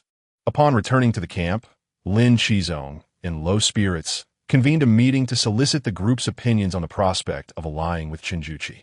After a period of contemplation, the assembly reached a consensus, agreeing to seek refuge with Chinjuchi. Even the typically impetuous Tinyu chose to bow his head in this moment. As Lin Qizong resolutely struck the table to make a decision, an unexpected event unfolded. Lin San, in a state of utter dismay, drove his pickup truck through the iron gate of the camp, crashing directly into the outer wall of the old residence before coming to a halt. A sense of foreboding washed over the onlookers, who quickly gathered around to inquire about the incident. Lin Qizong's eyes widened in terror, his forehead beaded with cold sweat. After a prolonged moment, he stammered out a revelation that left everyone thunderstruck. I struck one of the Hydra's men. It was unintentional. They were just too oppressive, and I couldn't hold back. Lin Qizong hastily reassured him. Calm down, speak slowly and clearly, and we shall find a way to resolve this. It turned out that this supply run was far more complex than Lin Qizong had anticipated. The Hydra operatives, upon witnessing the Snoopy group's plentiful fruits, presumed that Lin Qizong's resources were abundant and immediately attempted to raise their demands, insisting on an additional 500 pounds for next month's supply. Lin San, being a passionate and spirited young man, bristled at their audacity. However, the Hydra, confident in their formidable strength, mocked him brazenly. Do you think you have a choice? Your little dog group is merely a cur beneath the feet of Hydra. You'll give us what I demand, or else we shall annihilate you. Unable to endure such humiliation, Lin San impulsively drew his machete and felled one of the Hydra's men, realizing the gravity of his actions. Lin San fled in a daze before the retaliatory strike could commence. Upon hearing the news, the village head was infuriated, stomping his feet in rage and cursing. Lin San, you are truly a beast. You can't withstand a few insults and resort to violence? Do you even comprehend who they are? Now we are doomed. Lin Qizong, his expression grave, attempted to calm the village head. Enough. Let South not place all the blame on San. It is Hydra's insatiable greed that has led to this. I bear responsibility as well. I should have gone in person. We must promptly return to gather our supplies and make haste to seek refuge with Chenjui. If we delay, Hydra will come for us. If we are too late, we must prepare ourselves for the prospect of being completely stripped of our resources. Lin San, acutely aware of the severe mistake he had made, repeatedly apologized. I'm so sorry. I truly couldn't control myself. I'm sorry for dragging everyone into this. At this juncture, Lin Qizong ceased to blame Lin San, swiftly rallying everyone to prepare for their escape. Enough talk. Everyone quickly returned to gather supplies. Yet, no sooner had he spoken, the roar of engines echoed from outside the camp. It was too late. Hydra-S forces had already arrived. Instantly, Lin Qizong and the others, filled with dread, assumed a state of readiness for battle. With ammunition already depleted from Liao Minmin's previous encounter, they could only pray for the enemy's numbers to be limited. Unfortunately, fate had other plans, and their fears materialized. The Hydra has mobilized a 30-member team led by the Bamboo Leaf Green and the Net Python, each fully armed and poised to devour the Snoopy group. Lin Qizong, upon witnessing this, gritted his teeth and muttered, "There's no escaping this. Let us negotiate." With a stern expression, Bamboo Leaf Green stepped into the camp, her first words commanding, "Who is your leader? Call everyone out." Upon hearing this, Lin San trembled, realizing that Bamboo Leaf Green was there to identify the perpetrator. He dared not show himself, casting a pleading glance at Lin Qizong. Lin Qizong signaled for calm before stepping out from the crowd, stating, "I am the leader. I acknowledge the actions of my men. I apologize and am open to discussing any compensation you deem necessary." Bamboo Leaf Green slowly lifted her proud head and disdainfully replied, "Did you not hear what I said?" No sooner had she finished speaking than a robust figure materialized in the camp. It was the Net Python, with explosive muscles. He hoisted Qin Yuan effortlessly, as if she were a mere chick. Bamboo Leaf Green continued, "Do you now understand my words?" "Qin Yuan, I understand.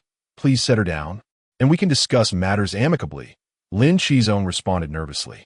Immediately, Bamboo Leaf Green coldly demanded, "Then gather your people." Lin Qizong slowly lowered his head. His eyes filled with indignation as he declared, "Snoopy Group, assemble." Chapter 100. The heart of rebellion. Immediately upon hearing Lin Qizong's command, the crowd began to gather.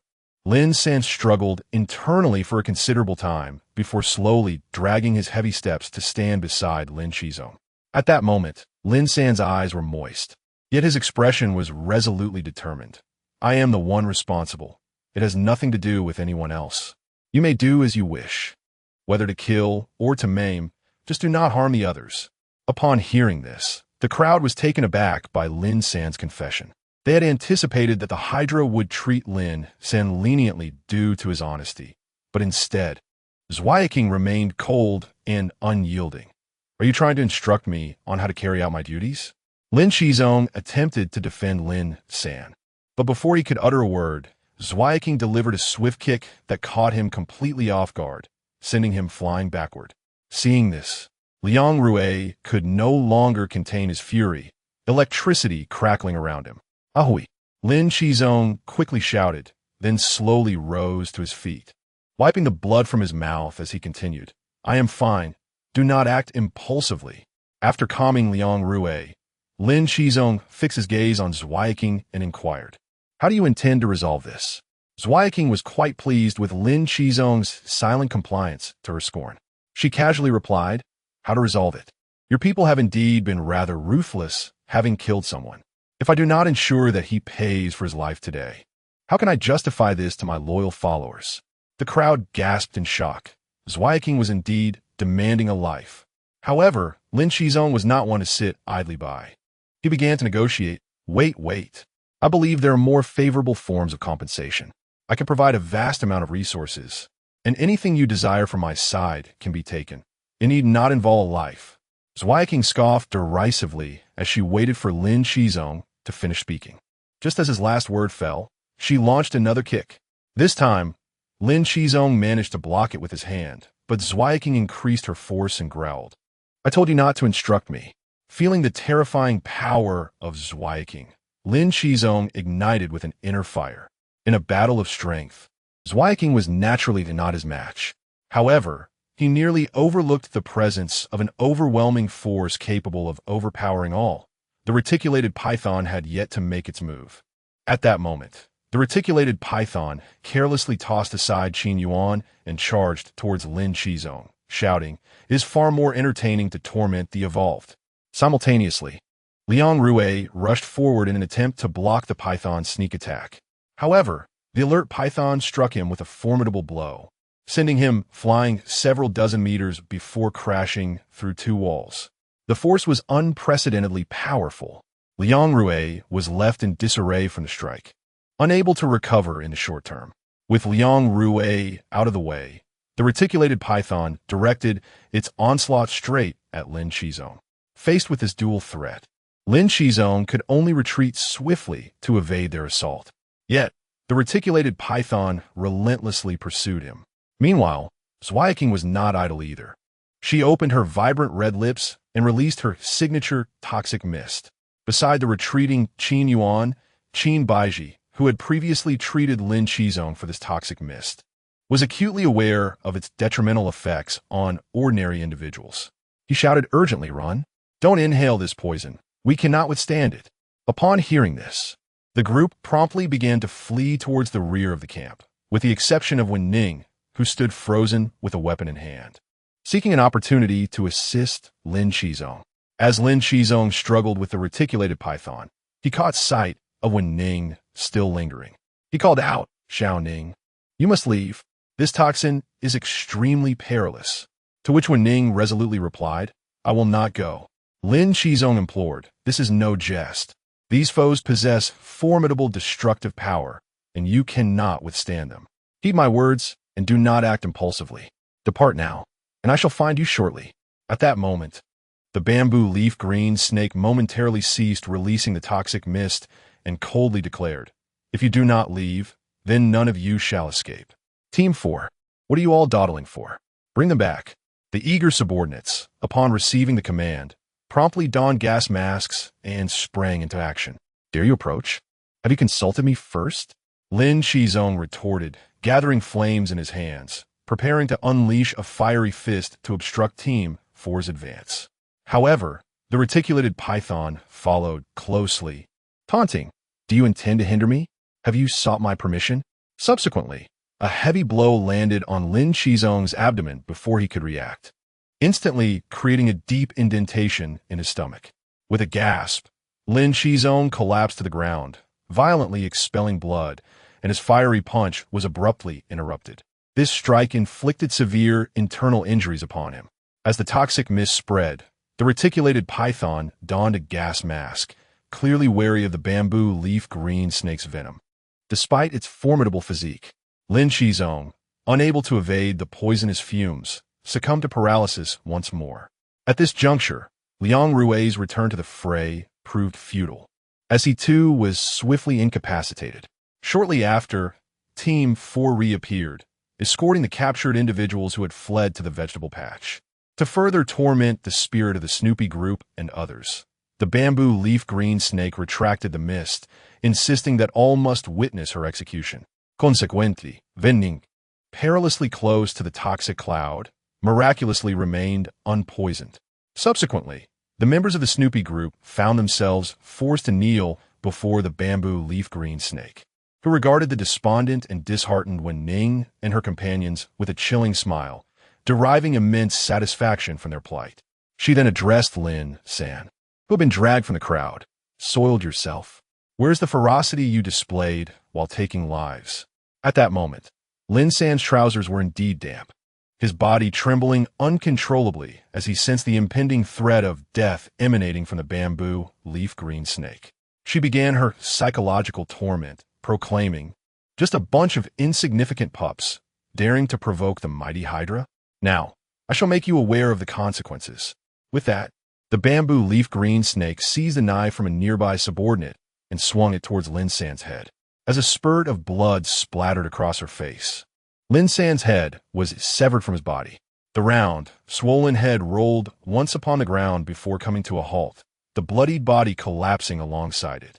This scene rendered the onlookers utterly speechless, their eyes brimming with tears as they silently wept. Ah, San, Lin Qizong weakly observed the unfolding tragedy.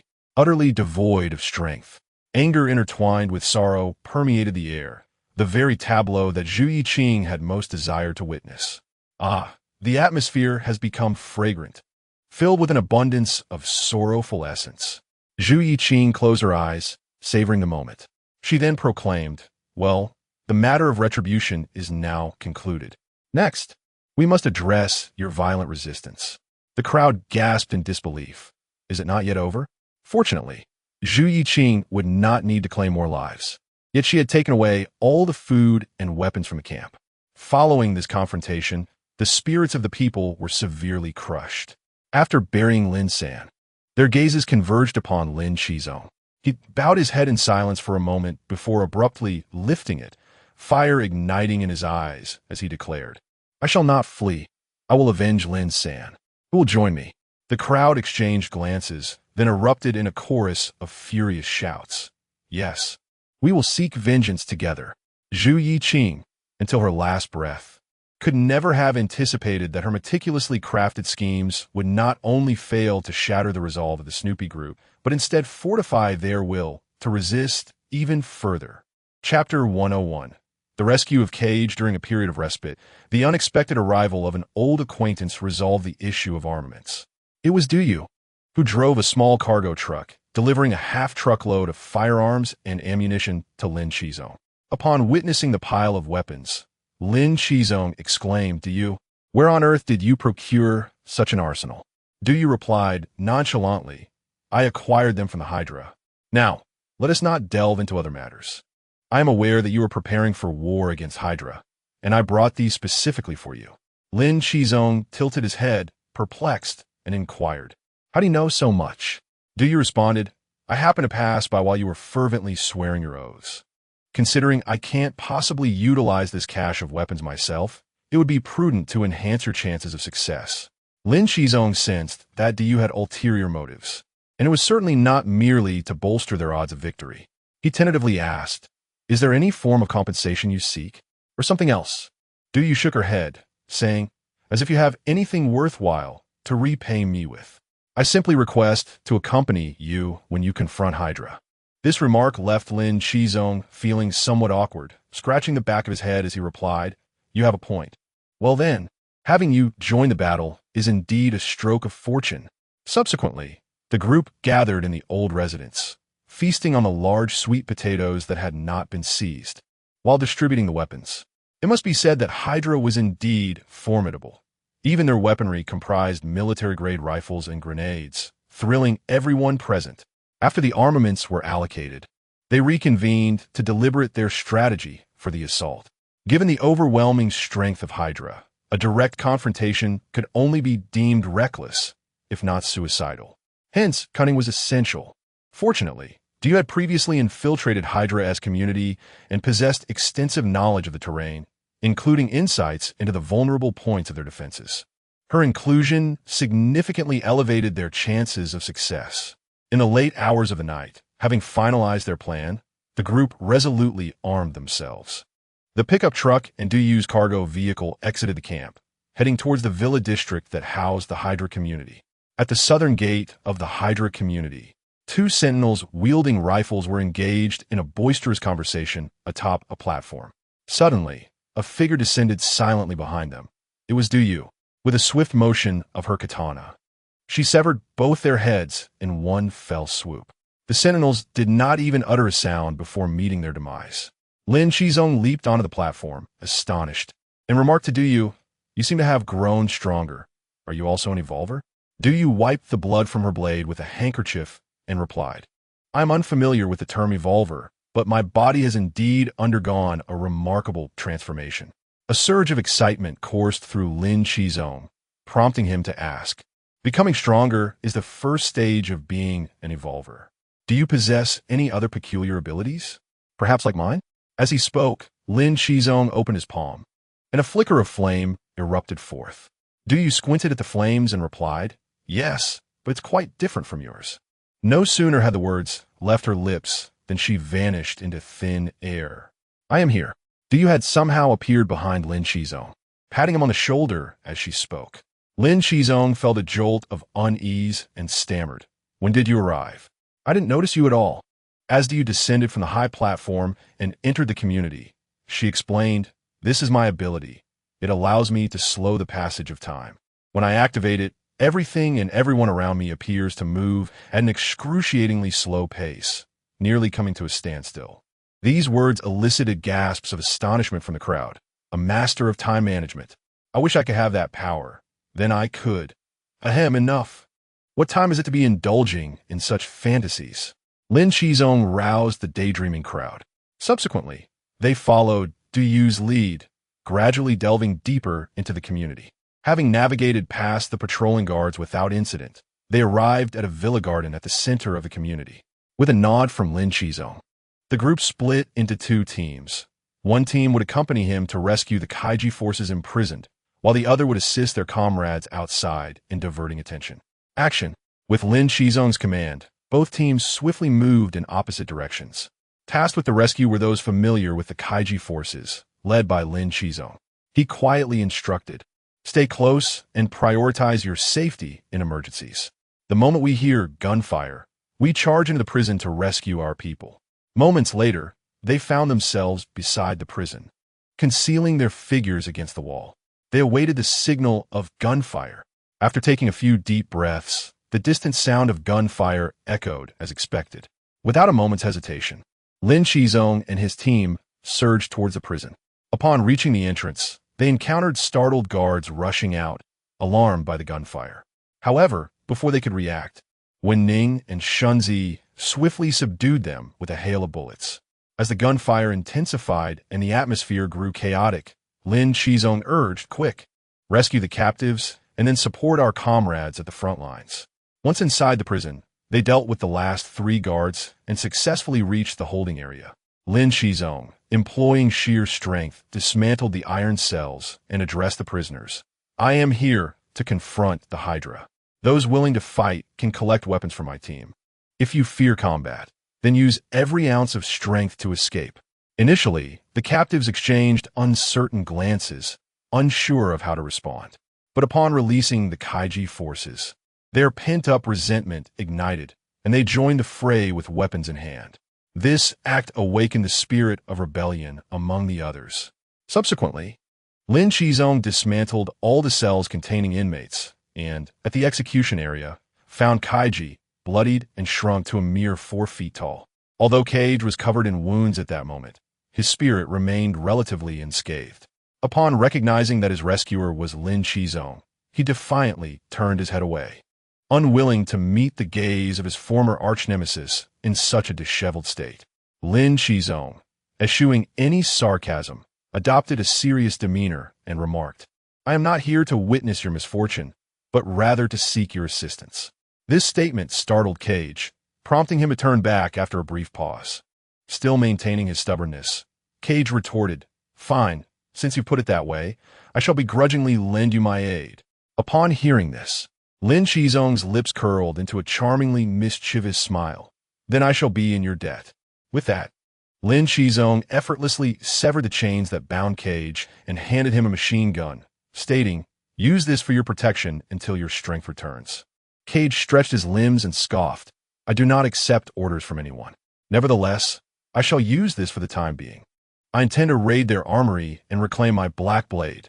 Subsequently, the prison was utterly breached, as the Snoopy group joined forces with Cage's faction to systematically dismantle the Hydra from within. Chapter 102. The Flame Emperor. Upon his release from prison, Kaiji commanded, second in command, "Take your men to strike at the heart of the Hydra, while I make my way to the armory." Leading the charge was Lin Qizong and his primary forces, an unstoppable momentum heading towards the lair of the Serpent King.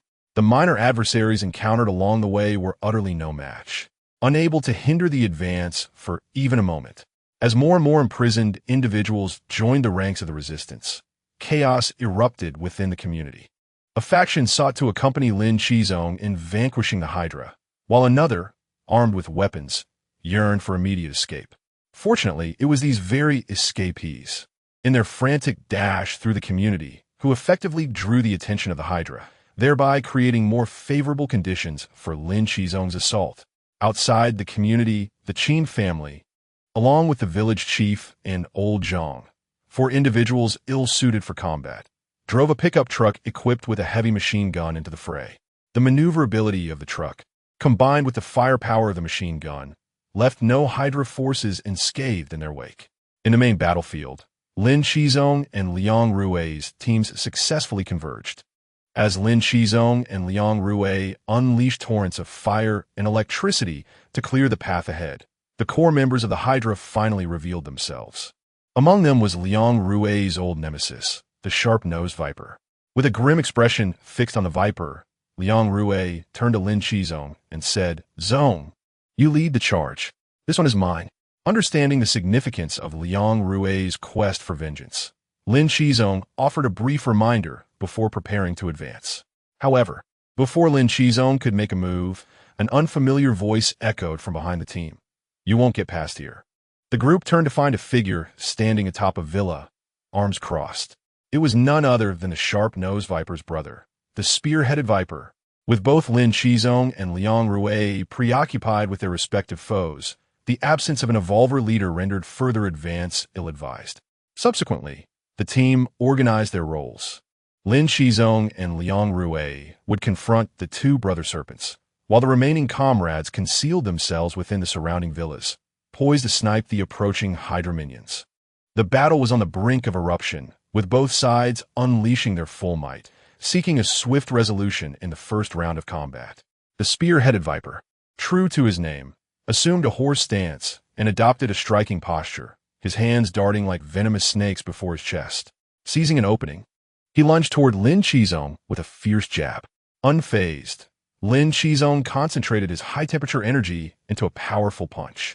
At the moment their attacks collided, Lin Qizong gained the upper hand, the force of his strike sending the spear-headed Viper hurtling backward, his wrist contorted in the impact. With a resounding thud, the spear-headed Viper crashed into the ground, creating a shallow crater. Lin Qizong, seizing the momentum, unleashed a stream of fire, but the spear-headed Viper narrowly evaded. Shaking off his injured hand, the spear-headed Viper quickly regained his composure. Though he hesitated to attack again, his expression grave as he assessed Lin Qizong. The inner thoughts of the Viper were perplexed. How could the information provided by the bamboo leaf green differ so dramatically? Wasn't this fellow supposed to be utterly defenseless? While the intelligence regarding the bamboo leaf green was not flawed, it hinged upon Lin Qizong being incapacitated by poison, his body rendered immobile. Now, devoid of the peculiar miasma from bamboo leaf green, Lin Qizong was able to unleash his full strength. In fact, fueled by the flames of vengeance, his power surged beyond its former might. Consequently, the Viper was left with no choice but to engage Lin Qizong in a desperate battle for survival. Despite the Viper's newfound caution, he could not withstand Lin Qizong's relentless onslaught. With a series of formidable strikes, Lin Qizong caused the Viper to spew blood uncontrollably. Subsequently, a swarm of fireflies emanated from Lin Qizong, signaling his intent to deliver a final blow. With a resounding explosion and a skyward blaze, the Viper was reduced to charred remnants, eliminating the need for cremation. Simultaneously, the battle on Liang Rui's front concluded. Liang Rui discarded the explosive-headed Viper before the minions of the Hydra, a clear indication of the enemy's defeat. The minions cast a glance at the scorched Viper, then at the explosive-headed one. After a moment's hesitation, they turned tail and fled, devoid of any will to fight. The Hydra had lost two of its heads. Subsequently, Lin Qizong and his companions advanced toward the Serpent King. Within a grand villa, the Serpent King swirled a glass of red wine, observing the distant chaos of battle. Bamboo Leaf Green approached, lightly resting against the Serpent King's back, inquiring, "O Serpent King, why were such a countenance burdened with worry? I have encountered those curs on more than one occasion. Their capabilities are all too familiar to me." Upon hearing this, the Serpent King's expression darkened further, his eyes reflecting the blinding flames of battle. "And what do you perceive their capabilities to be?" He retorted with a frown and a cold snort.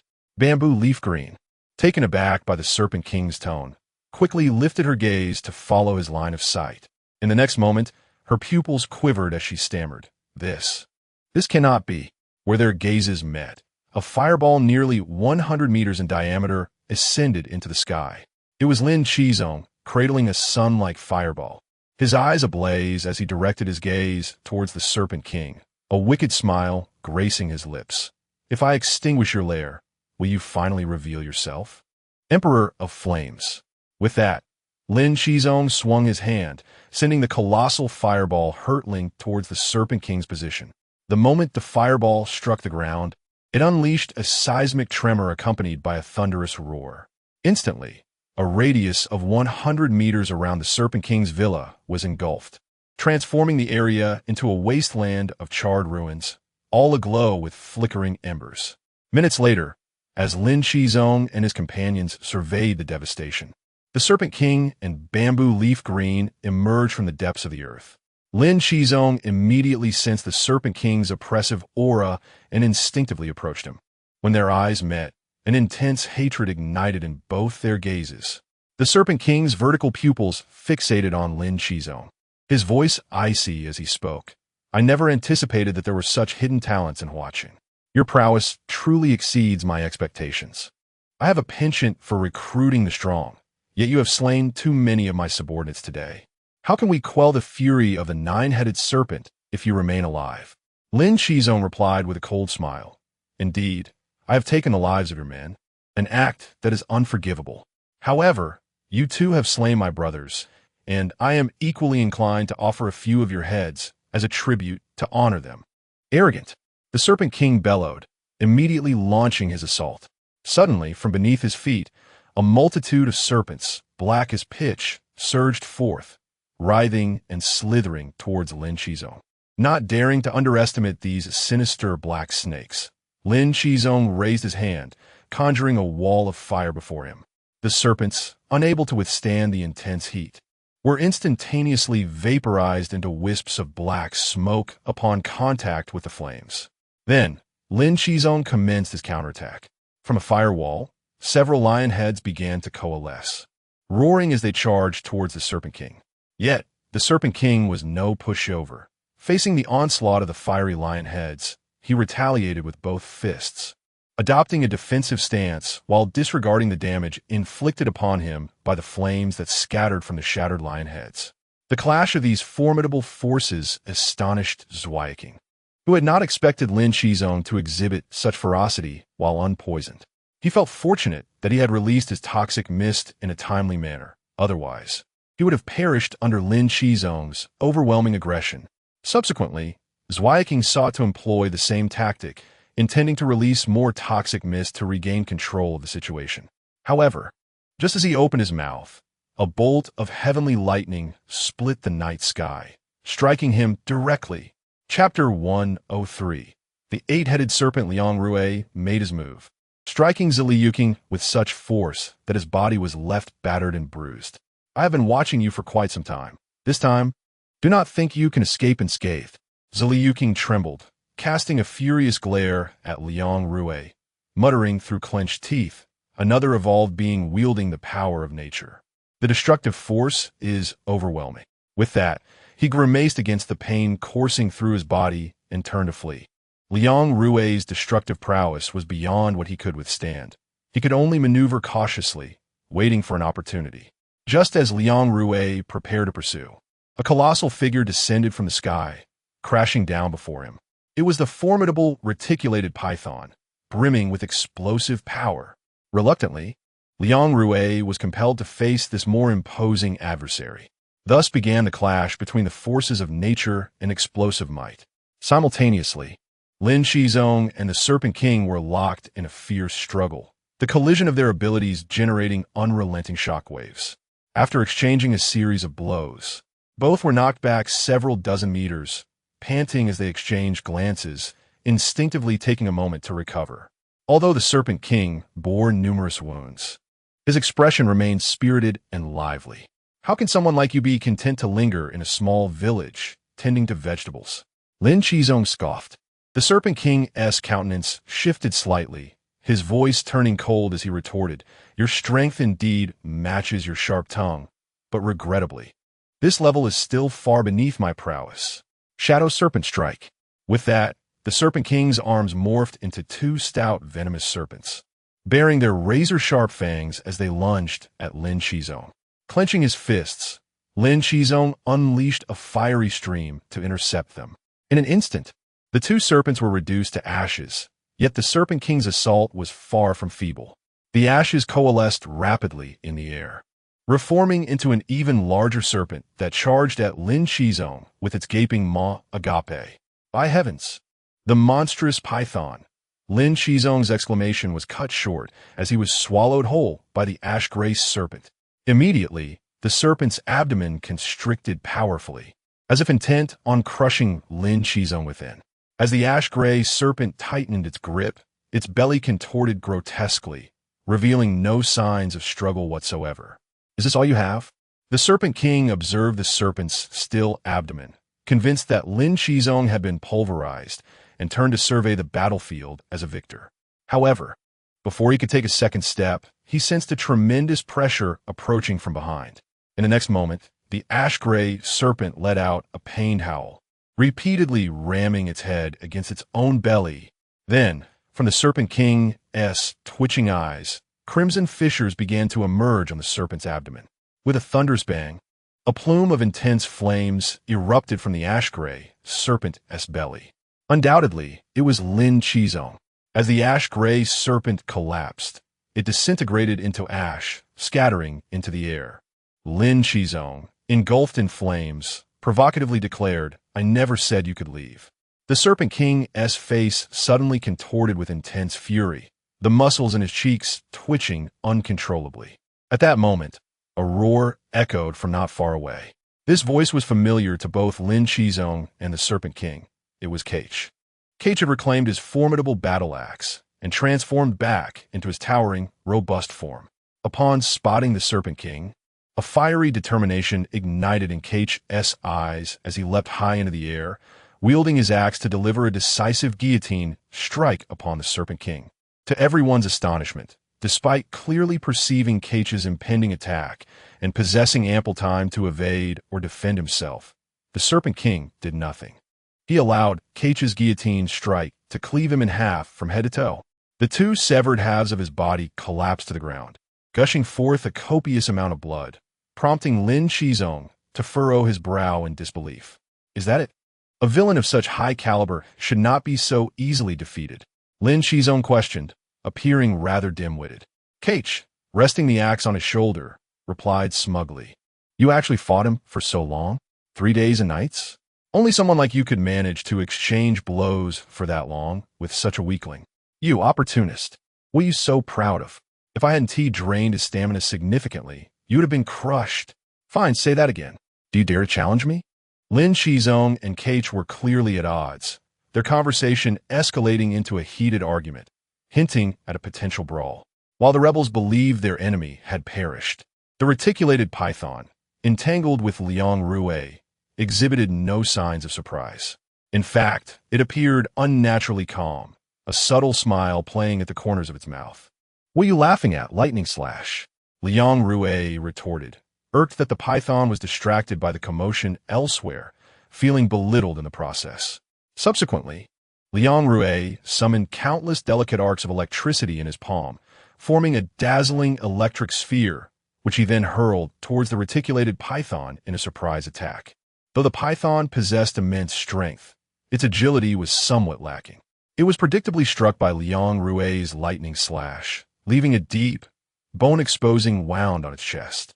Yet, despite this grievous injury, the python's smile only broadened, leaving others puzzled. "What are you laughing at?" Liang Qizong, perplexed. Clutching its chest, the reticulated python slowly rose, chuckling. "I am eagerly anticipating the astonishment and helplessness you will display shortly." "What?" Liang Rue's confusion deepened. Wasn't he their side in control? But as the python nodded towards the Serpent King's location, realization dawned upon Liang Rue. The Serpent King was not dead. In the next moment, as Lin Qizong and Cage bickered vehemently, the bisected body of the Serpent King unexpectedly released a torrent of black smoke. By the time the crowd reacted, it was too late. The smoke billowed forth with the speed of a 12-cylinder engine, engulfing the entire area in an instant. Goodness, even in death, he emits poison? Lin Qizong, having learned from experience, quickly covered his mouth and nose. No sooner had he spoken than the ground began to tremble. In an instant, the commotion ceased, but a deep voice resonated through the sky. "Who dares to claim that someone has perished?" It was the voice of the Serpent King. The mere sound of it carried an overwhelming sense of oppression. As the black smoke gradually dissipated, a colossal creature with 8 fearsome serpent heads loomed ominously at the center of the community.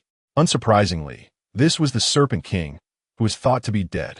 Lin Qizong gazed at the Serpent King's imposing figure, momentarily entranced, muttering, "Is this still within the realm of evolution?" Kaja, momentarily astonished, raised his massive axe, responding with fervor. "What does it matter? If necessary, I shall strike it down multiple times. Little pup, if you find yourself trembling in fear, then do hasten to flee and do not obstruct your grandfather." Upon hearing this, Lin Qizong instantly regained his fighting spirit and contemptuously retorted, "Once I've vanquished this beast, you shall be the one trembling."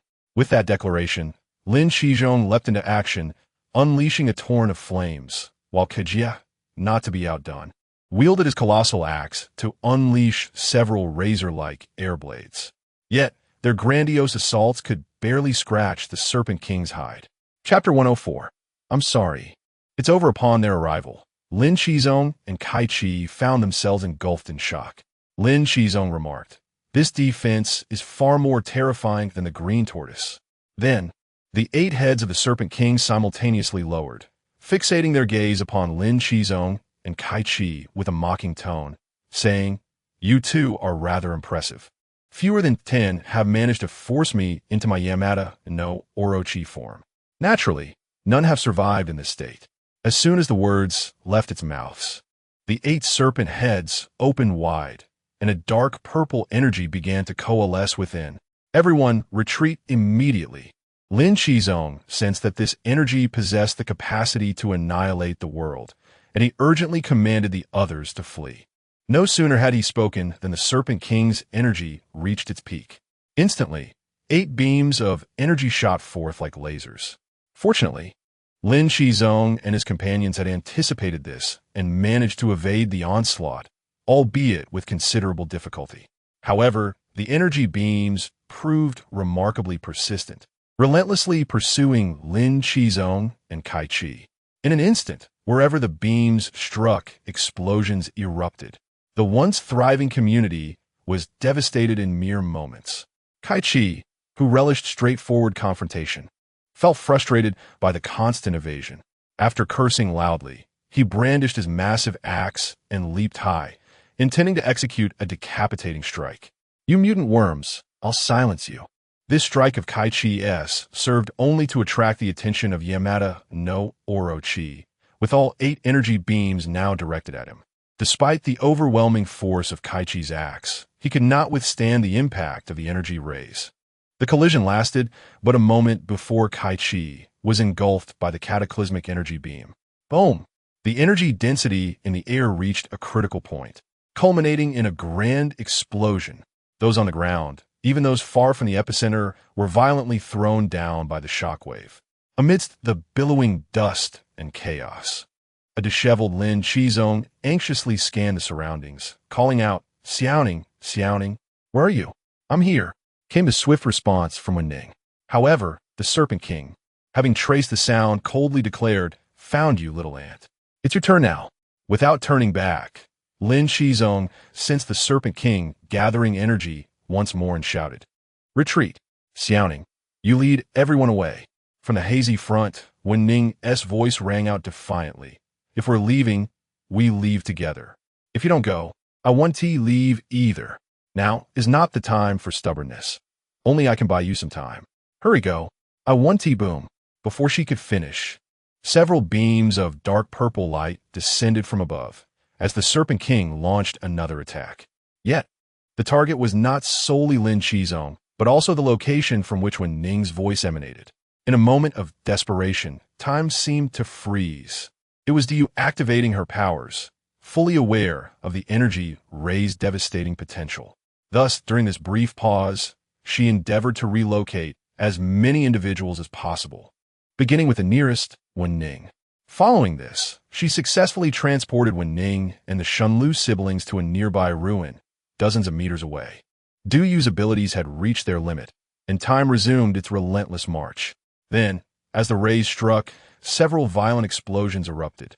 How did I end up here? Zone. Wen Ning, both perplexed and anxious, rushed toward the explosions. However, after just 2 steps, Du blocked her path and exclaimed, "Do you see? The Serpent King's target is not just the 2 of you, but everyone. The disparity in strength is far too great. We must retreat swiftly. Otherwise, remaining here will only burden Lin Qizong." This stern admonition caused Wen Ning and the others to hesitate.